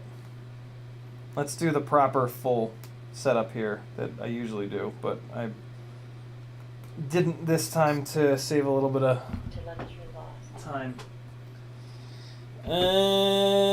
Okay, so we're gonna plug in. We're gonna give it Telemetry recovered. power. And we're gonna come over here to the motors tab. Connect. And we're gonna go, let me make sure in the PID tuning tab, right, scene on? Yeah, I do. That was the motor output limit, I think, is what I was looking at. No, because it was something that was 1070. That was weird. I don't know. Dynamic idle is zeroed out. Okay, so let's go to motors, and we're gonna say I understand the risks, and we're gonna bring this up to 1050. That's where I have the motor idle set at. All right, so I'm not getting any RPM readings.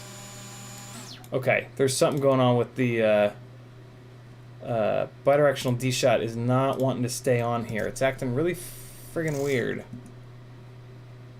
Oh, now I think it's good to go. All right, that was probably the problem. Telemetry recovered. Let's see if that stuck this time. It's acting really weird before. No, see, it keeps shutting off. I don't understand that. Let's do get D-shot. D-shot idle 500. D-shot burst. D-shot bidirectional on. Okay, so that's good. D-shot beacon tone. So, let's type get magnet. Get mag. Get count. I want that. I want to pull up that magnet count. What's that called in the OSD? I want to make sure it's got the right number of magnets set. Bidirectional D-shot is turned on. That's good. But I want to make sure that it's got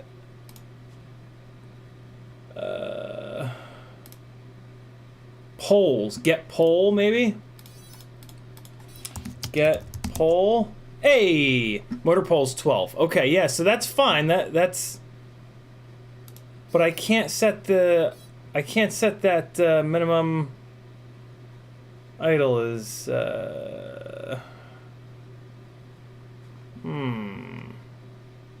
Yeah, it could be a frame problem. I have not built one of these tiny lifters in a non-Cockroach 75 carbon fiber supported frame. Motor idle is 5%. This could also be a problem for me turning up the that stuff in Blue Jay. So dynamic idle, let's just try.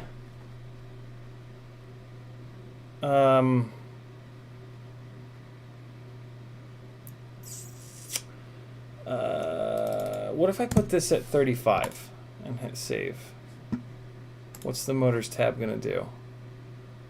Dynamic idle is active at 3500. 12. Save and reboot. Let's see if that. Telemetry lost. Telemetry recovered. See if that helps.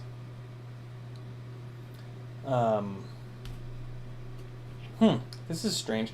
This situation will admittedly be a little bit better once it's loaded down with the camera, but this is still like a problem that I don't want to just like. That's a bad fix, you know? I want to fix this problem properly. There's no reason for it to be acting like this. I don't want to put a band-aid on the problem. I want to fix it right. So let's see. Nope.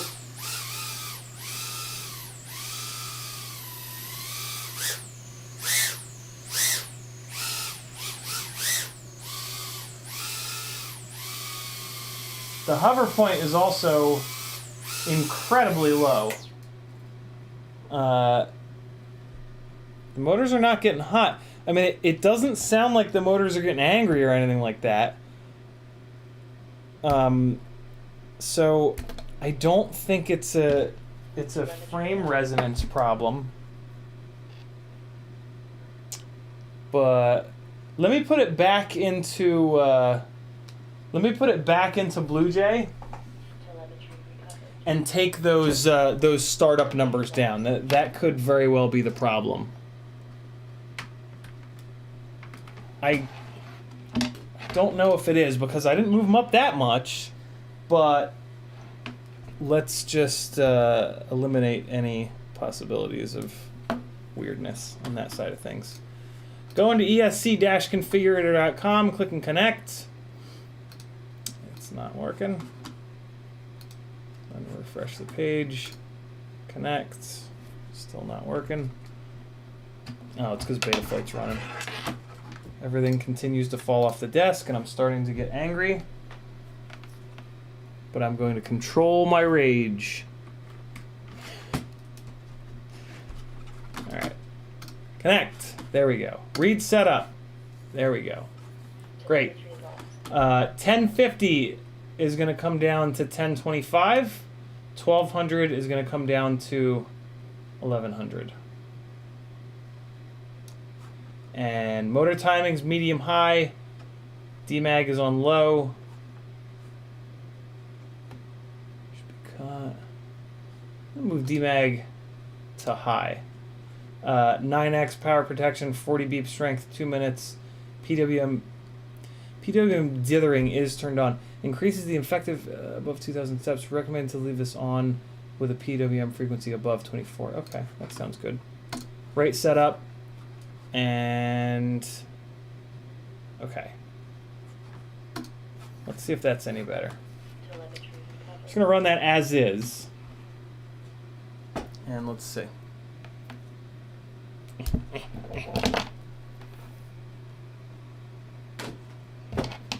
Alright. Unplug this, that'll reset it. Get this hair out of here. Okay. Here we go. I want this. Are you too good for your home? Answer me. There we go. Alright, let's see. Ah!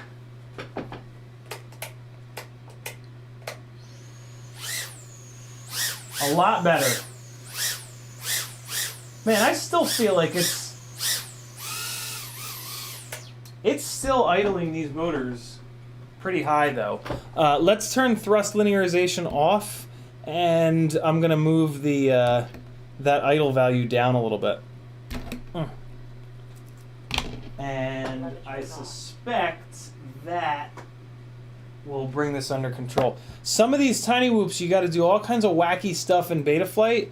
The newbie drone ones, typically you don't. The newbie drone ones, usually like the defaults, are good to go. I've gotten used to these, to the Mobula 6 and the Mobula 7, and you got to do a couple kind of wacky things with those. So let's move this dynamic idle down to 5. And save and reboot.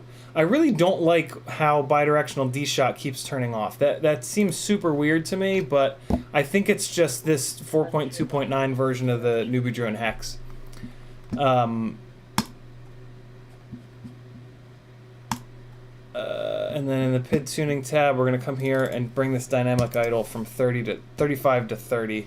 Motor output limit is still 80. Let's actually move the motor output limit down a little bit. We'll move it to 70. PIDs are not super aggressive. Let's save that. And okay. I bet you we're good to go now. 3 and 100, 0, 250. Okay. I bet you we'll be okay now. So this is more like this is on much more normal Betaflight setup. If you'd bought one of these Acro Bees, this is very similar to the setup that it would just have on it by default. So I might have just changed a couple too many things. I do that sometimes. I get in like the zone of just changing everything to you know, my settings that I've kind of perfected over the years, and sometimes that is not the right thing to do. There we go. Yep, good to go. All set.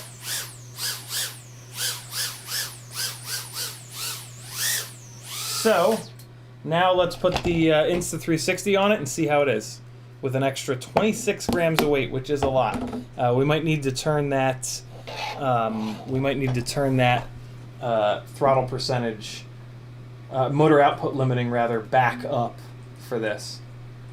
When you put the Insta360 Go into the mount, usually it pushes the button and starts it recording. Just give it a second; it'll turn itself off, and then yeah, that's how it sits in the mount there.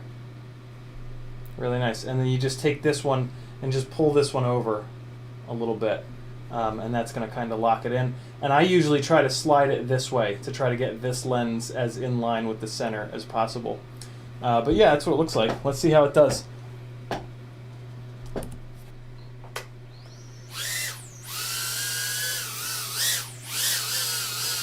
Not enough RPM. The hover point was at like 50% throttle. So let's kick these on, and I'm gonna move that. So you go into profile, and then you go into rate. There it is. And then you've got, nope, it's not in rate. It's in miscellaneous PP. There it is. Scroll down to the bottom. Motor output limit 70. Let's bring it up to 80. And save and exit. Telemetry lost. Core temperature is getting up. Let's get this thing. Let's get some airflow. Much better. Much better. 37% throttle for the hover point.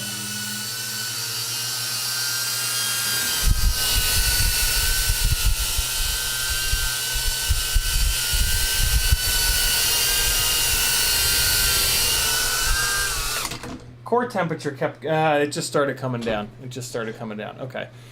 So this battery's shot, which is fine. We've been plugging it in, unplugging it.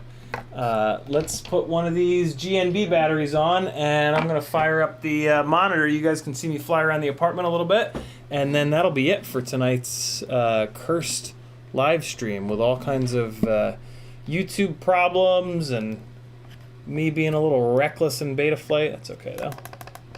We got there. Took a little bit extra time, but, you know, that's FPV. Okay. Get this focused here. What the hell? Come on. What is the focus ring? Why are you fighting me? What the hell? What the...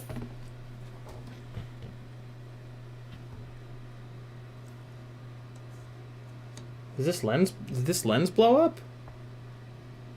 What the what is happening? The focus ring on this lens is like stuck. What? What is going on? Why is this happening? What?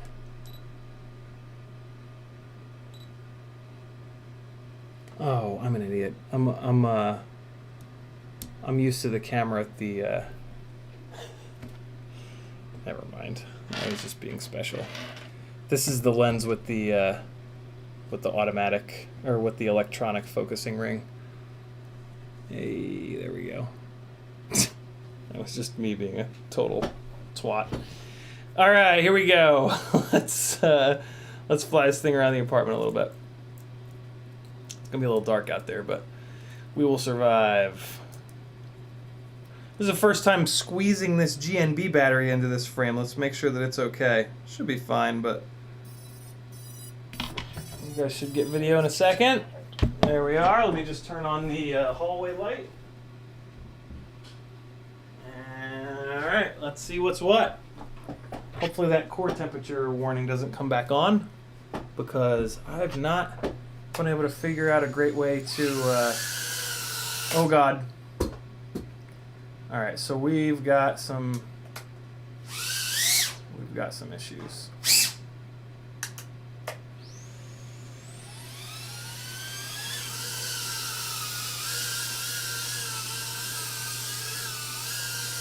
So this battery, look at the throttle. Oh boy. And there goes the core temp warning again too. Oh, now it won't connect. Okay, there it goes. Oh man, it is getting hot.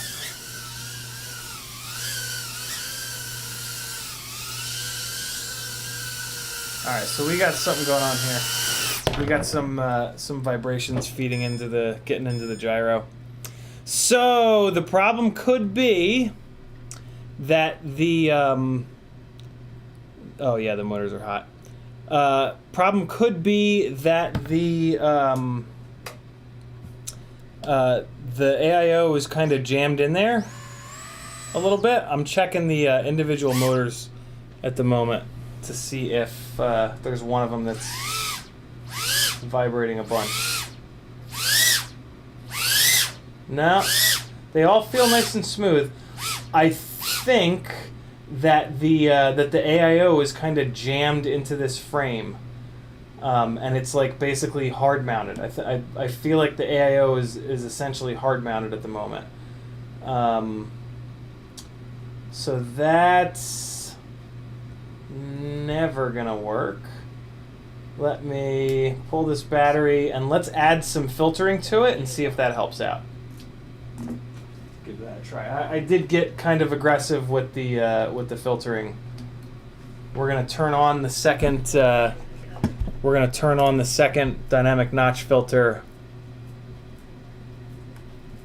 and let's see what happens. iTerm would never cause anything like this. Rocksteady. Let's see here. All right. Well, you know what? Let's just turn on the gyro filter, and we're gonna set it pretty aggressively, but we're gonna leave it on. We're gonna turn it to as little filtering as possible, but we are gonna leave that gyro filter on. Leave the D-term alone. We're gonna take the dynamic notch filter from 0 on the width percent up to, let's just say 5, and then we'll drop the Q factor down to 200. Minimum frequency 100, maximum frequency 1000. That's probably still good. Let's save this. That's there's a bunch more filtering going on right now, so that might be exactly what it needed. I'm tempted to back the PID tune off, but realistically I need the PIDs to be this high to be able to control the weight of the camera. So I'm going to leave the PIDs alone. Dynamic idle is at 30. Cell count. Okay, my goggles are now beeping because that's what fat sharks do. And let me kill the thrust linear. Type get thrust. I hate you, fat shark. I'm gonna let you on fire in 3 seconds. Let's take the thrust linear completely out of here. Set thrust linear equals 0. Save. All right. Cool. We've added filtering. We've moved thrust linear. We've removed thrust linear, basically. Fat Shark still does not know how to make a voltage sensor in their goggles. And let's see if that's any better. Yeah, keep doing it. Man, I love it when you do it. Beep one more time. Oh, thank you. One more? One more, please. Come on. One more. I love when you beep. I love it. Come on. Give me one more. No? No more? Okay. Alright, let's see if that's any better. Nope. That was actually it flying away.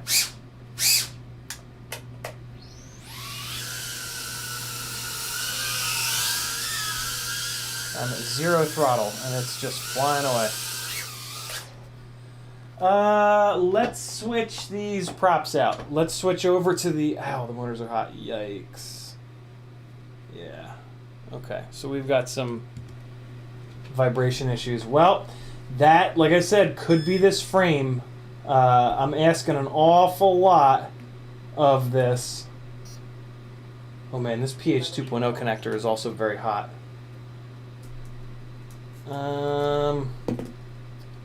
Yeah, the motors are boiling hot. Okay, so we're starting to kind of figure it out. like I said, it could totally be that this frame is very wobbly. I've been building these tiny lifters on the Newbie Drone Cockroach 75 frames, very specifically because they have a carbon fiber brace on the bottom to take care of some of these vibes.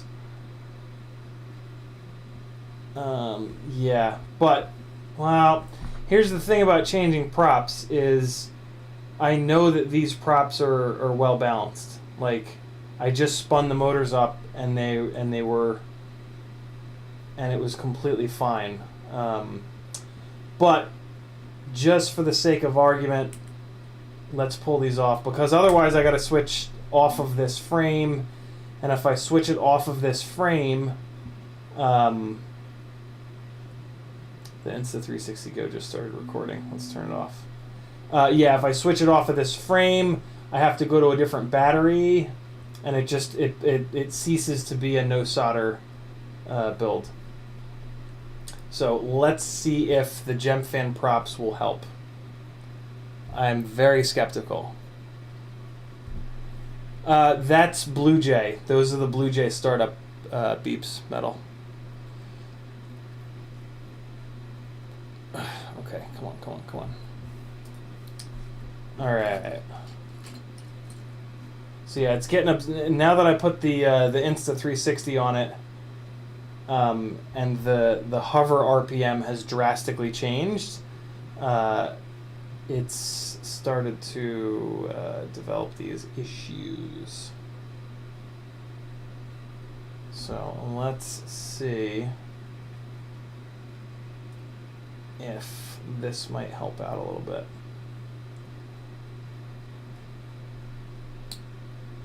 My guess is going to be no, but it's a quick change, and I can't just keep adding more and more filtering. Like, that is not really the solution. Basically what's happening is that it's finding a resonant frequency, and it's just feeding into itself, and a lot of times you kind of just can't filter that out. Like, that's a mechanical problem that even if you could filter it out, you would end up with so much filtering that it would just, you wouldn't get the flight performance that you'd want.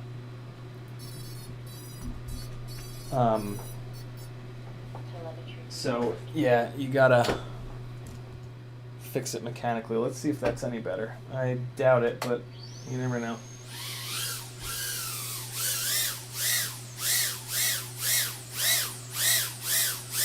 That actually is better.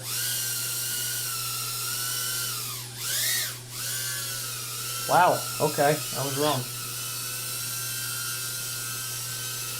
GemFan props for the win.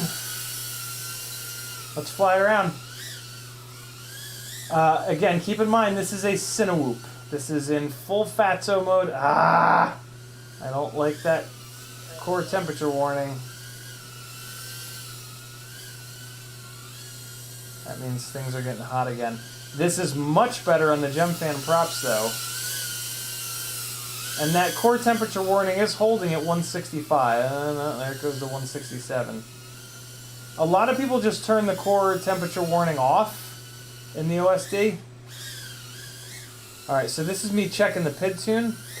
See that big bobble? That big bobble means that the PID gains are not aggressive enough for good flight performance. But the bigger problem is that core temperature warning. Let's add a bunch more filtering and see if we can get that under control. And then I think I'm just going to wrap this up. That's the, I only have one more battery. So, yeah. Here's the last battery. I'm pulling it off the charger. Come on. There we go. Okay, so we're going to bring that gyro filtering on really hard. And let's see what happens. Telemetry So let's go to this view. Pull up Betaflight. The problem with that turning that core temperature warning off is that if it keeps getting hotter, eventually the ESC has thermal protection and it'll just shut off. So it'll just fall out of the sky, and I'm not into that. So let's pull this gyro filtering down. We'll do 1.2 on both. And gyro RPM filter is on 3 harmonics, 100 minimum.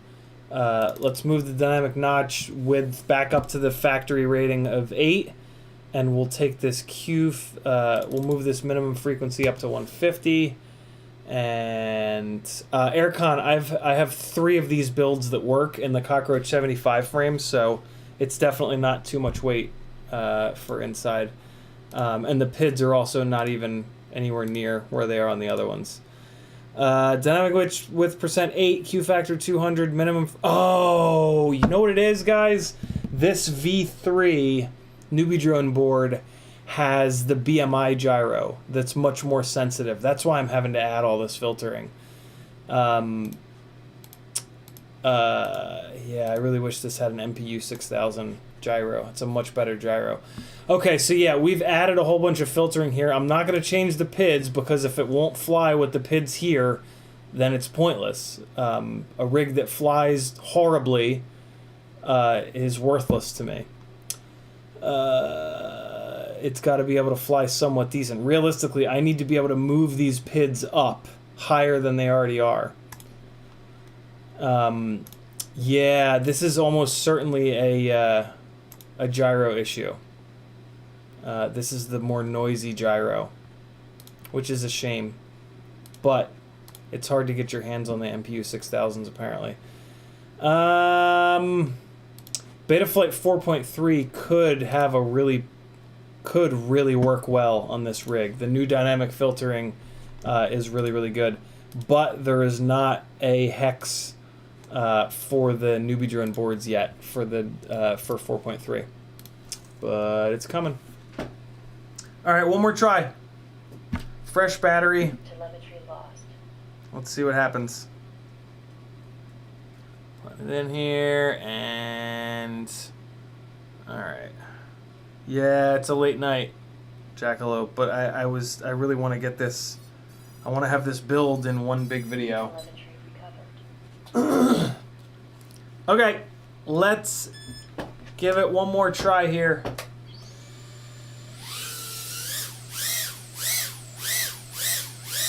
Good. Good. Let's just move it around, see what happens with the core temp. So keep in mind, this is heavy. This is like 80-ish grams all up on a 1.6-inch prop. I'm asking an awful lot of this powertrain. Ah, damn it. Well, yeah, it's not happy. Well, at this point, it's this frame. So this Mobula 7 frame, if you want to chance it and just turn off the core temperature warnings...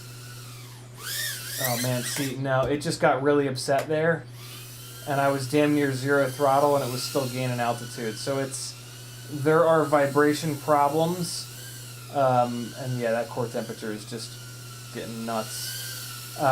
Yeah, there are vibration problems with this frame. If you're a better tuner than I am, maybe you could get this to work, but I've been tuning for 5 years, so yeah. There's just a mechanical issue. There's mechanically too many vibes getting into the making their way up into the gyro. There's a chance that flipping the grommets around might actually help out with this, because let me try that. That won't take a tremendous amount of time. I would really love to end this live stream with, hey, it works. And since we're dealing with a mechanical vibration problem, the fact that the AIO is kind of being pinched a little bit with the grommets upside down could have something to do with it. Maybe. Like I said, I doubt it, but let's really quickly find out. It won't take long. Pull the Insta360 out of here, and we're going to remove the canopy, flip these grommets upside down, and that might help. But at this point, I'm pretty sure that the issue is related to this frame. I've been building these tiny lifters on the Newbie drone frames with the carbon fiber brace because of this. Because, you know, we're putting 2S and a shitload of RPM into this thing, and that is like a recipe for stuff like this. Yeah, issues exactly like this. So I am going to unplug these motors because this AIO is going to have to come all the way up and out of here. So let's just get these popped out. And let's see what we can do here. It's going to look kind of silly like this, but that's okay. Oh wait, no, we got one more screw in here. All right. The reason why I think this is an issue is these posts. I can see that these posts are being like forced outwards a little bit with the way that it currently is, and this and you know, we've got a happy model frame with a Newbie drone AIO, so you know they could be they are using slightly different measurements for the width of the AIOs. The happy model AIOs must not be quite as wide. It's subtle. It's probably only the difference of like a 0.5 millimeter, but you know, again, we're asking way more of a tiny whoop than we probably should be. So you know, little things like this could have a big impact when we're trying to do this build that's kind of you know, outside of the realm of normal builds. Alright, so I'm just taking these grommets out and flipping them upside down. This is going to allow the AIO, hopefully, to free float a little bit better. If this doesn't work, we're going to chop this stream for the night. I'm going to put this into the Cockroach 75 frame, and I'll see if that helps. I already have one build that's set up exactly like that runs totally fine, so I'm pretty sure that that's going to be okay once I do that, but yeah, I'll have to get back to you guys on that because I'm not going to do that tonight. And that is going to involve soldering because the Cockroach 75 frame doesn't really have a good way of holding these 2S PH 2.0 batteries. The Cockroach frame is designed to hold the 1S batteries, so there will be a little bit of soldering required. Pretty simple though. The soldering that's going to be required will be just to put this little lead on there, which is a double PH 2.0, so you can connect two individual 1S batteries. But that'll allow you to put it into this much stiffer Newbie drone Cockroach 75 frame with this brilliant cross carbon fiber cross brace here, which is where a lot of the strength in this frame comes from. You know, like this is without motors bolted down, and you can see like very little flex, versus this frame is just a wobbly hot mess. So yeah, we were kind of in uncharted territory here tonight with this build. I was a little skeptical of whether or not this frame was going to work, but it was definitely worth a try. And this is sort of the last part of that attempt coming up here. So let's get... I'm actually glad that I didn't cut down the posts on this frame, because having these posts be full length right now is the best chance at having this AIO be soft mounted enough to take the vibrations that are going. All that being said, if this is a frame wobbliness problem, then what I'm doing right now is not going to help much. It might help ever so slightly, but it's probably not going to help enough. But we will know in a minute. Ducts are not touching the flight controller, Brandon. I really do think it's just from this frame being super wobbly, and 2S Tiny Whoops are really angry, and you know that we're trying to carry a 26 gram camera, which puts like the hover RPM into a really a different spot. You know, that hover RPM is potentially at a spot that's got way more resonance, you know, than we usually run into with Tiny Whoops. And so yeah, that's my guess as to what's going on here. Can't really like investigate it any further because none of these little Tiny Whoops have black box.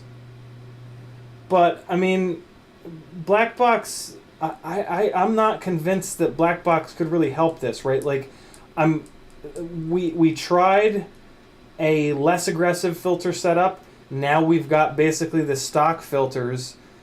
Like, black box isn't going to magically be like, oh, you know, you need half the amount of filtering. Like, it just doesn't work like that. Like, if you try a bunch of filtering, if you try a little bit less filtering, it's a mechanical problem. Like, black box isn't going to magically be like, oh, you know, you need to put one specific filter exactly at 780 hertz. Typically that's not really the case. Like, it's yeah, in my experience at least. Brandon, do you what do you think? What do you think about that sort of assessment? Have you ever had a rig that's like a complete nightmare until you put like one very specific filter on there? Like the RPM filtering and the dynamic notch filtering, like they move around pretty good. So they can usually adjust and find each individual frequency that's causing a problem, unless it's just too much. Like the situation here, I think, is that at some of these frequencies there are just too many vibrations because this frame is so wobbly. And like, you can drop as many filters as you want on that one specific frequency, and yeah, there's a point where it's just kind of too much. And especially with this using the more sensitive gyro, it's going to have its work cut out for it even more in that respect. I bet you if this had an MPU 6000, it would be good to go. Which battery was it? I think it was this one. It's funny you say that, Brandon, because that's exactly what I did. I did exactly that. I dropped the Q down to... I actually might have put it at 150. It's either at 150 or it could be at 120. And then I took it from the single dynamic notch up to the 8 for the double dynamic notch. But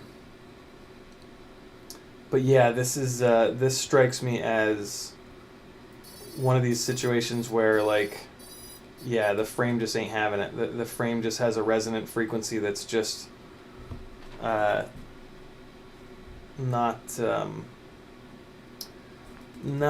tune-outable. All right, we've got the weight back on it. Let's see if... Oh, balls. Well, I left the monitor plugged in too long and dragged this battery down to Chinatown.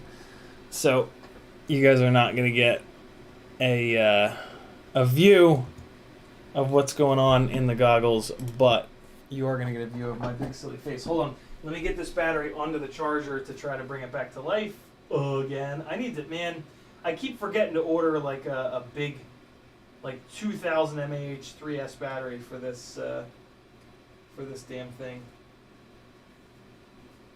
All right, hold on. Let me just get this thing recovering a little bit. Hey, all right, it brought it back to life. Thank you, charger. Okay, last little test, and then I can pretty definitively say that the Mobula 7 HD canopy is no good. Which is a shame, because that means that you can't do this build solderless. Welcome to OpenTX. But the amount of soldering that you'll need to do to put the connector, the double PH 2.0 connector on is pretty light. All right, so I'm up in the air. I'm just gonna baby it around because I just want to see if that core temperature warning comes on again. Ah, this battery's getting too low. Damn it. Come on, battery, hold on. There's no warning yet. Nope, there it is. Yeah, 158, 160. All right, so the Mobula 7 HD frame, I think, is the issue. I'm going to, this Wednesday, on Whoop Wednesday, we will take it out of this frame. We will put it into the Cockroach 75 frame with the brace. We will solder on the double PH 2.0 connector, and we'll see if that fixes the problem. I have a feeling it will, because I had this exact set of motors and an identical AIO to this built exactly like this, and it was completely fine. So yeah, didn't clean install the firmware on the flight controller, but that shouldn't have anything to do with it. And I don't have any extra batteries charged, so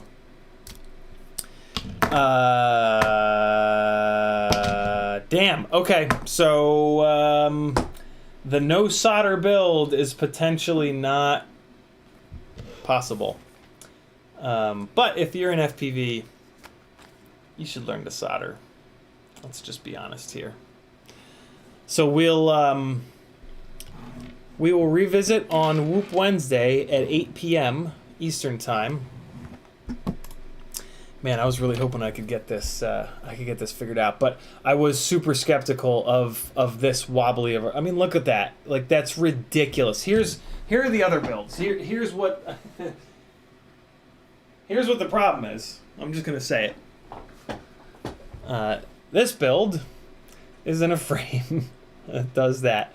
I'm not even cranking on it hard. Like, this is me cranking on it hard. Look at that. Like, this is me just. This is nice and light. This is just me wiggling it very lightly. If I really crank on it, it's wild. Whereas with the Cockroach 75 frame,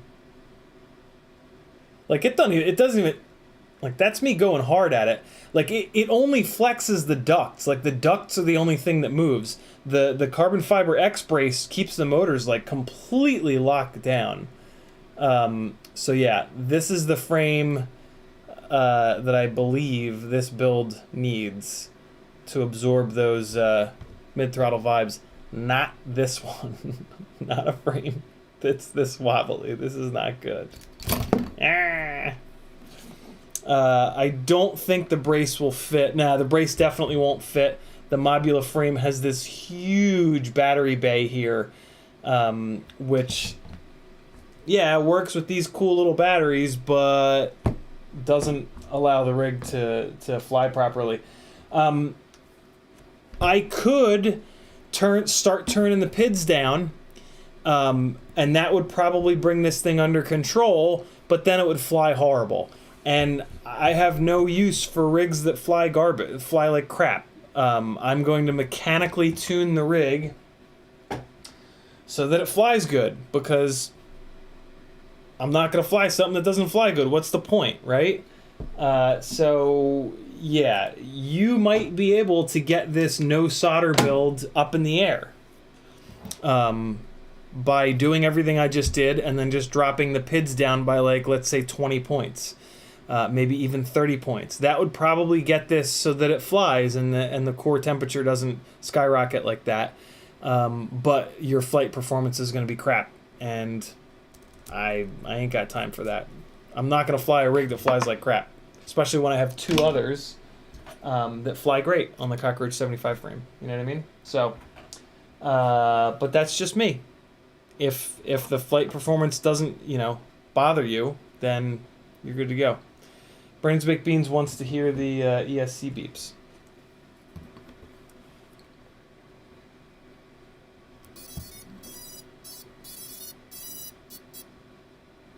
I've had flight controllers that do that weird out of sync double beep thing. They've always been fine.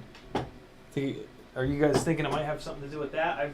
I've not had that experience before.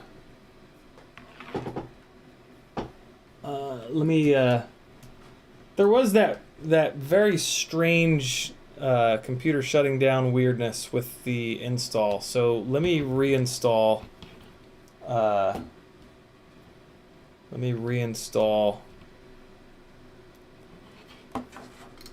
Blue Jay.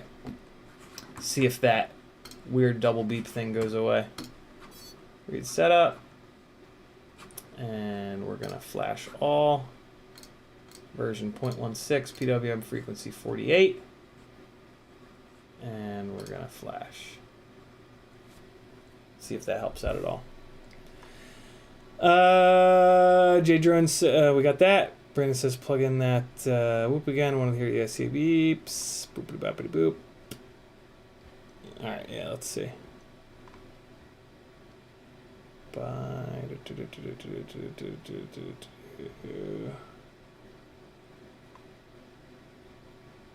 Two of my whoop boards have the ESC tones out of sync and it flies fine, just like it's normal. Joe listed S a couple years back.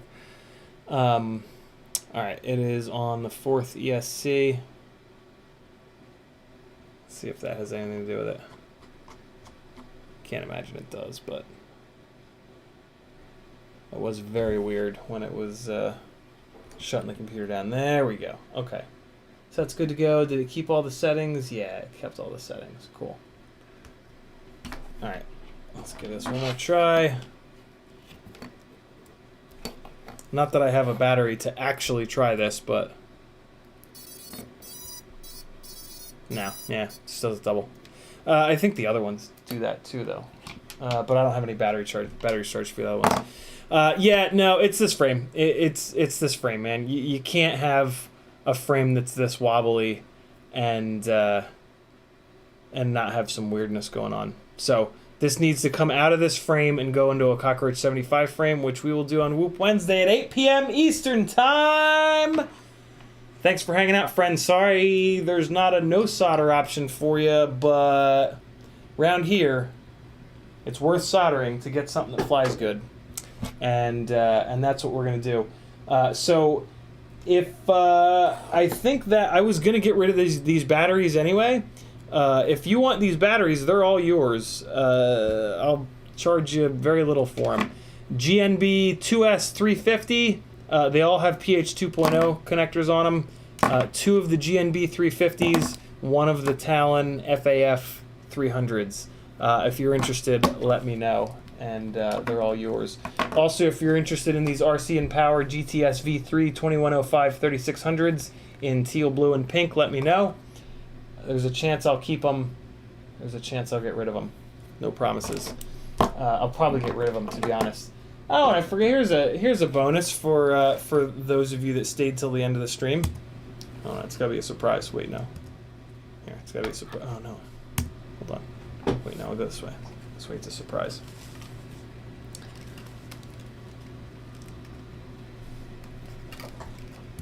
Thanks for hanging out, friends. My name's Aaron Ciotti. Everybody calls me Ciotti. Head on over to CiottiFPV.com. Click all the buttons, and I'll keep doing these wild and wacky live streams.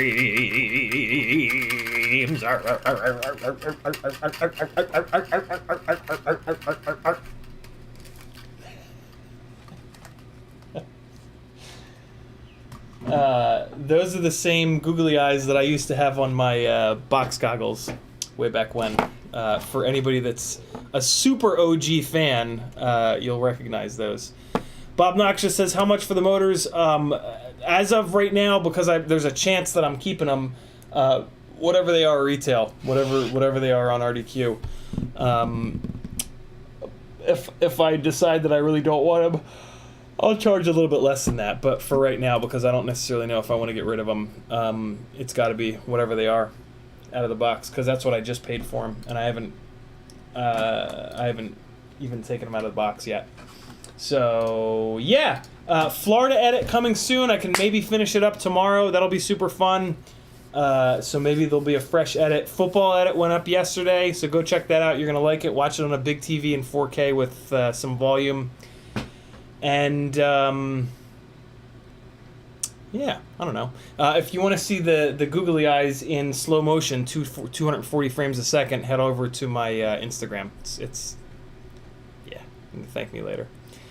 Love you, boys. Be good. I'll see you Wednesday. I'm gonna go drink my sorrows away. That I really wanted this build to work, man. I really did. But yeah, we'll get into the cockroach frame and see if it's any better. It will be. It will be.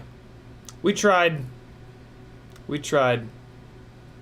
All right. Be good, friends. Love you guys. Here comes some flying. And I'll see you Wednesday. What is this? It's probably shit flying, but you never know. What is this spot? Getting epidemic sounds going. What is this awkward little spot? Oh, I remember this. Yeah, no. This is not. Hold on. What's this one? Where is this at? No. What about this one? This one? What about this one? I don't know. Maybe this one's okay. Be good. Here's some flying. Oh. Oh, it worked. Wow. Later. Why is this so loud? Oh my god.